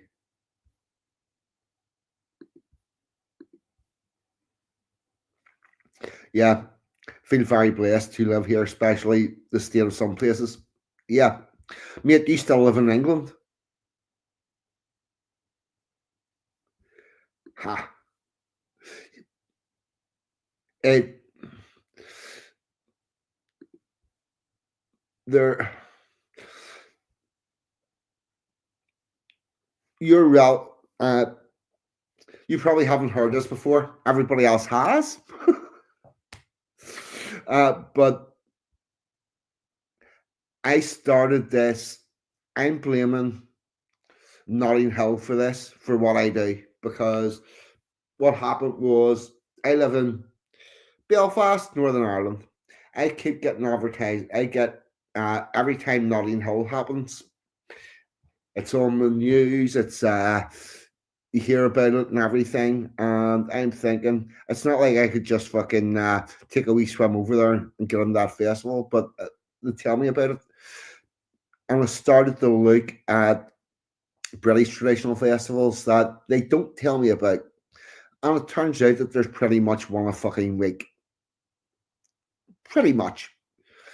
And what I've set out to do is let people know what's happening, where it's happening, the beautiful history, culture, and traditions that we have, which gives the people the ability to maybe plan for next year going and taking part in one of them. I don't know. Strawberry Festival. Timing's putting you out. It's fucking cold in January and everybody's skint. But if that was in June, who knows how many of us would end up going there? Let's have a think about that. So there you go.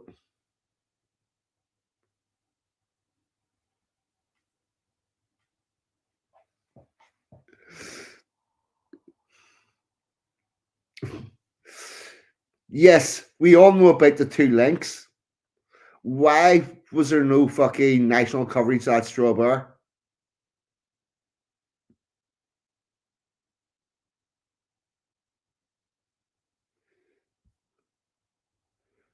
This is exactly it. This is where the problem is. What is Paca? Link to. Dude, what is that? Paca, what's that? Oh, that's Rufus.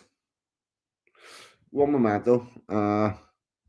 Unfortunately, I can't click on that link from StreamYard. Dun, dun, dun, dun, dun, dun, dun, dun, dun.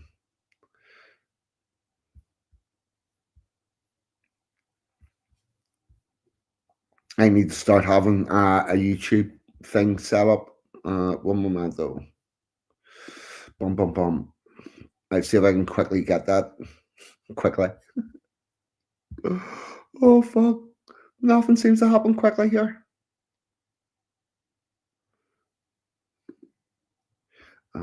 View my channel. Festival of the Plough. And in the comments.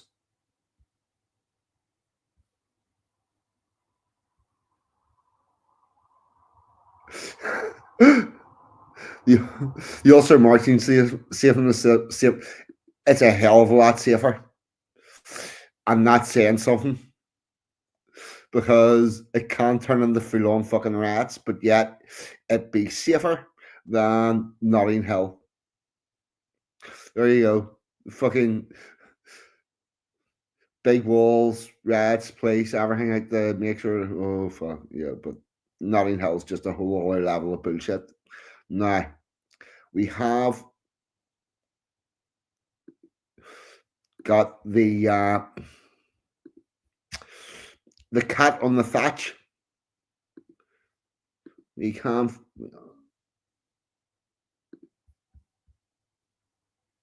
Yep, that's the one.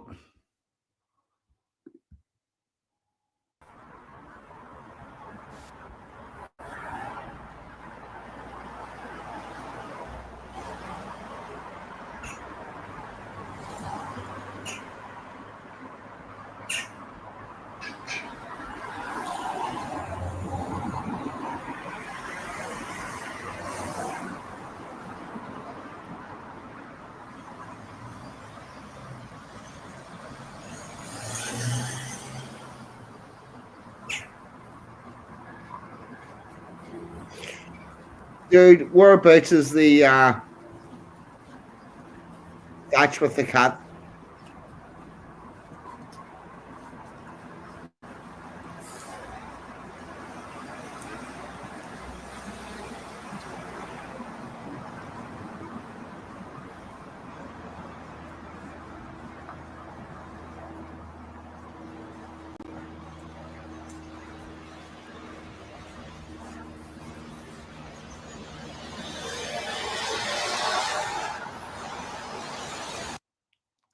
Looks like any of the towns around here, same types of buildings. Interestingly, but mate, I'm not going 17 minutes trying to find that cat. I'm sorry, but I'm not. That's just not going to happen. 50 seconds in. Oh, on 1450. Oh, for fuck's sake. Right, hold on. YouTube.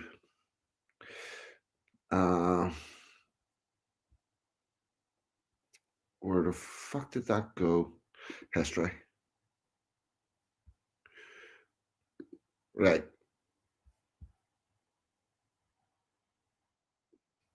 50 seconds in.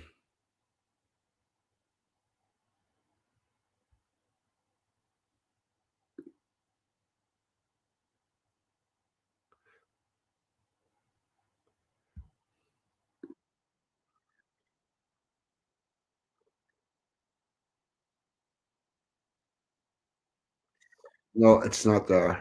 Back to StreamYard. 1450. Right, hold on.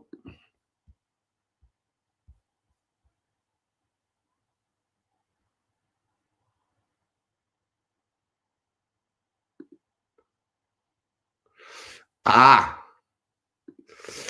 I see a pink building with thatch.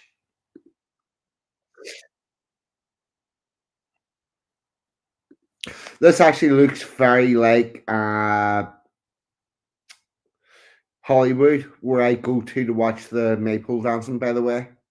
Very similar in the shape and the building, the style of it. Nice market town.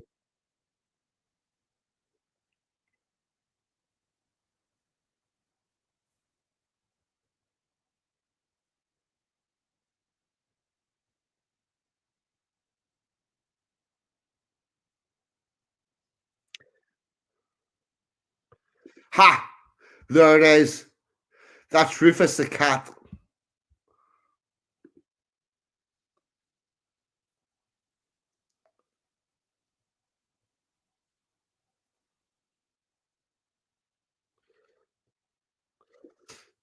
That actually looks like a really nice wee market town. Another type of place I would like to visit.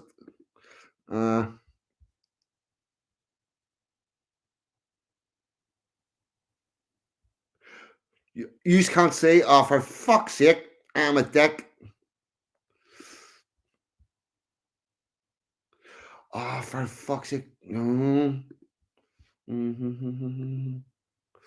Right. One momento.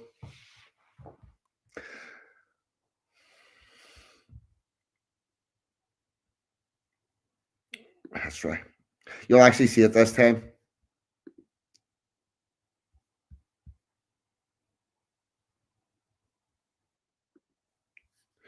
Right.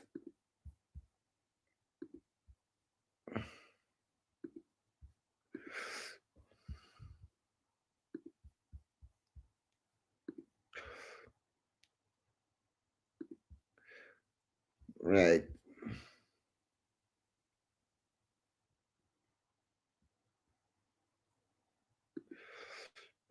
Here we go. Check it out from here. We're looking at the pink building on your right hand side.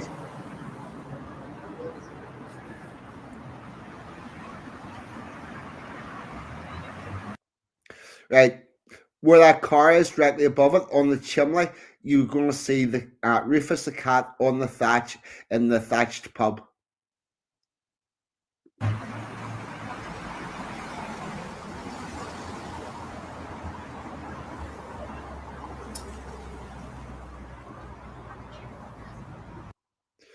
See it there? There's a tail sticking out and reaching up to the chimney pot. That's cool.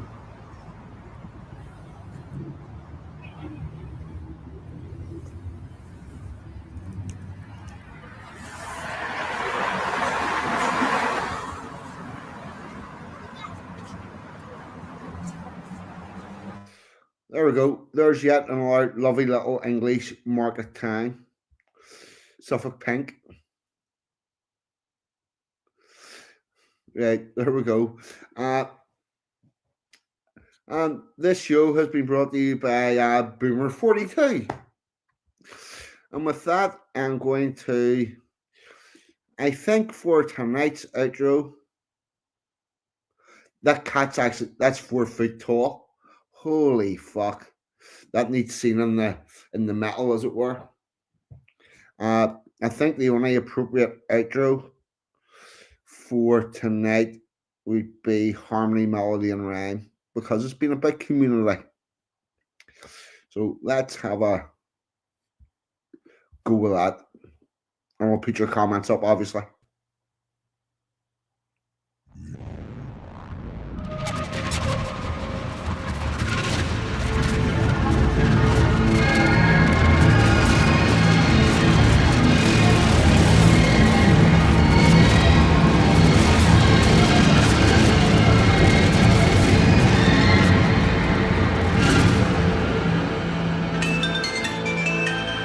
Hello, this is 42 speaking. Welcome to the Resistance. You are not alone, and we shall walk this journey together. What about you, chum? If one brings a guitar and one brings a voice, then they stand together and make their own choice. Let us gather together those that can perform, and from the scarred timbers build our own platform. From that grand house they tried to burn down, there's gold in the ashes if you look around. Let us gather together those that can perform, then from those scarred timbers build our own platform.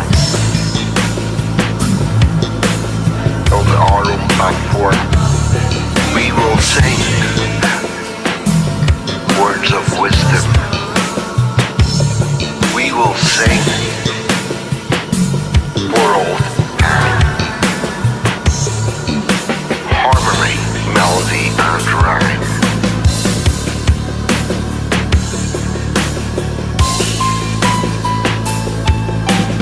We descended from minstrels in old days of yore. We will create a culture as we did once before, forced to stand by as our country was sold. Did you really think we'd leave that story untold? So one brings a guitar and one brings a voice, then they stand together and make their own choice. They have seen the future, the way forward is clear. Among us still stands a modern day Shakespeare. They have seen the future, the way forward is clear. Among us still stands a modern day Shakespeare.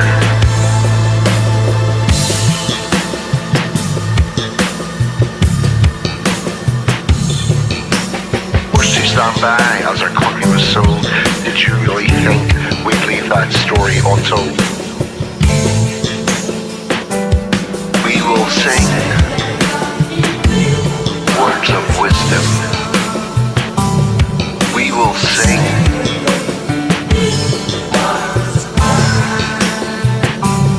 we will sing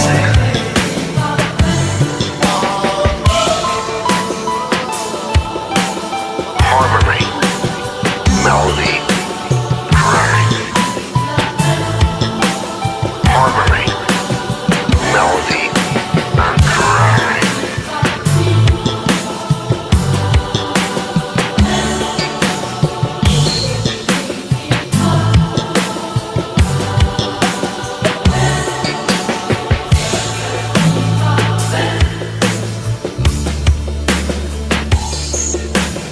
So one brings a guitar and one brings a voice. Then they stand together and make their own choice. I have seen the future, the way forward is clear. Among us still stands a modern day Shakespeare.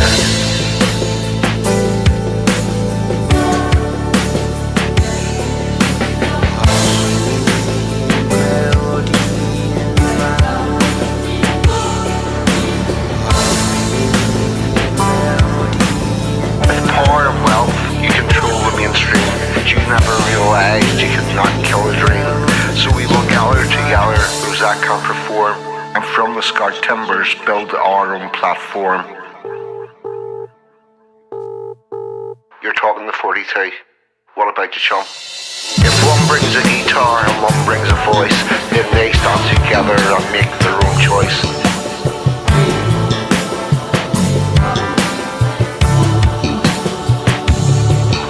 Sing words of wisdom, we will sing for all time. We will sing for our people, harmony, melody, and rhyme.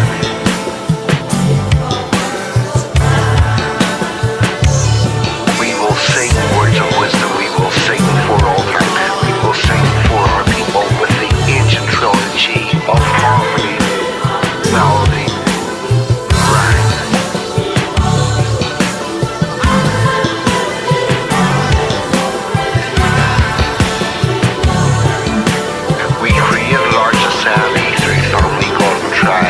The gods of water, earth, and land brought us through alive.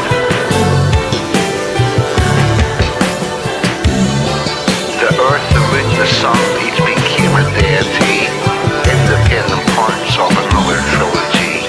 Is it a coincidence, or is it just sublime that we now bring excellence in harmony, melody, and rhyme?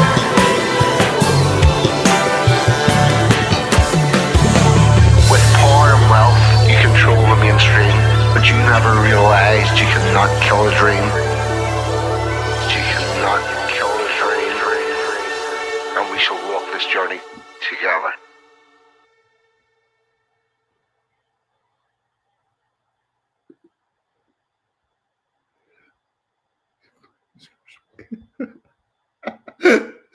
"42 is walking his next gig as a clown to scare some of the kind people." Oh, well, shoes. Yes, right, Sheila, that link there, I did a walking tour, went around, did a chunk of the East Belfast murals. If you want to see that, you can find that. That's good. And all I can say is, people, this has been a little bit disorganized tonight. I have had my Candlemas, my Christmas decorations are all down. I'm almost caught up with everything, and I do hope to be more organized this year going forward. We shall see.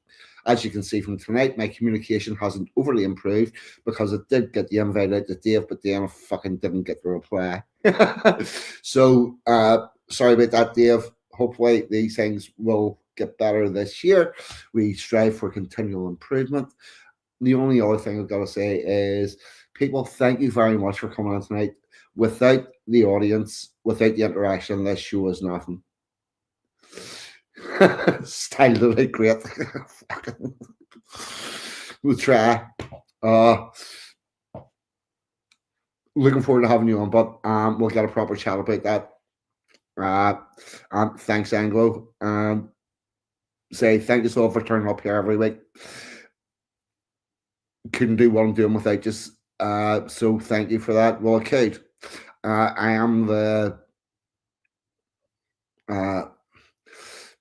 am stubborn enough to do this to fucking nobody, but it would not be the same or fun.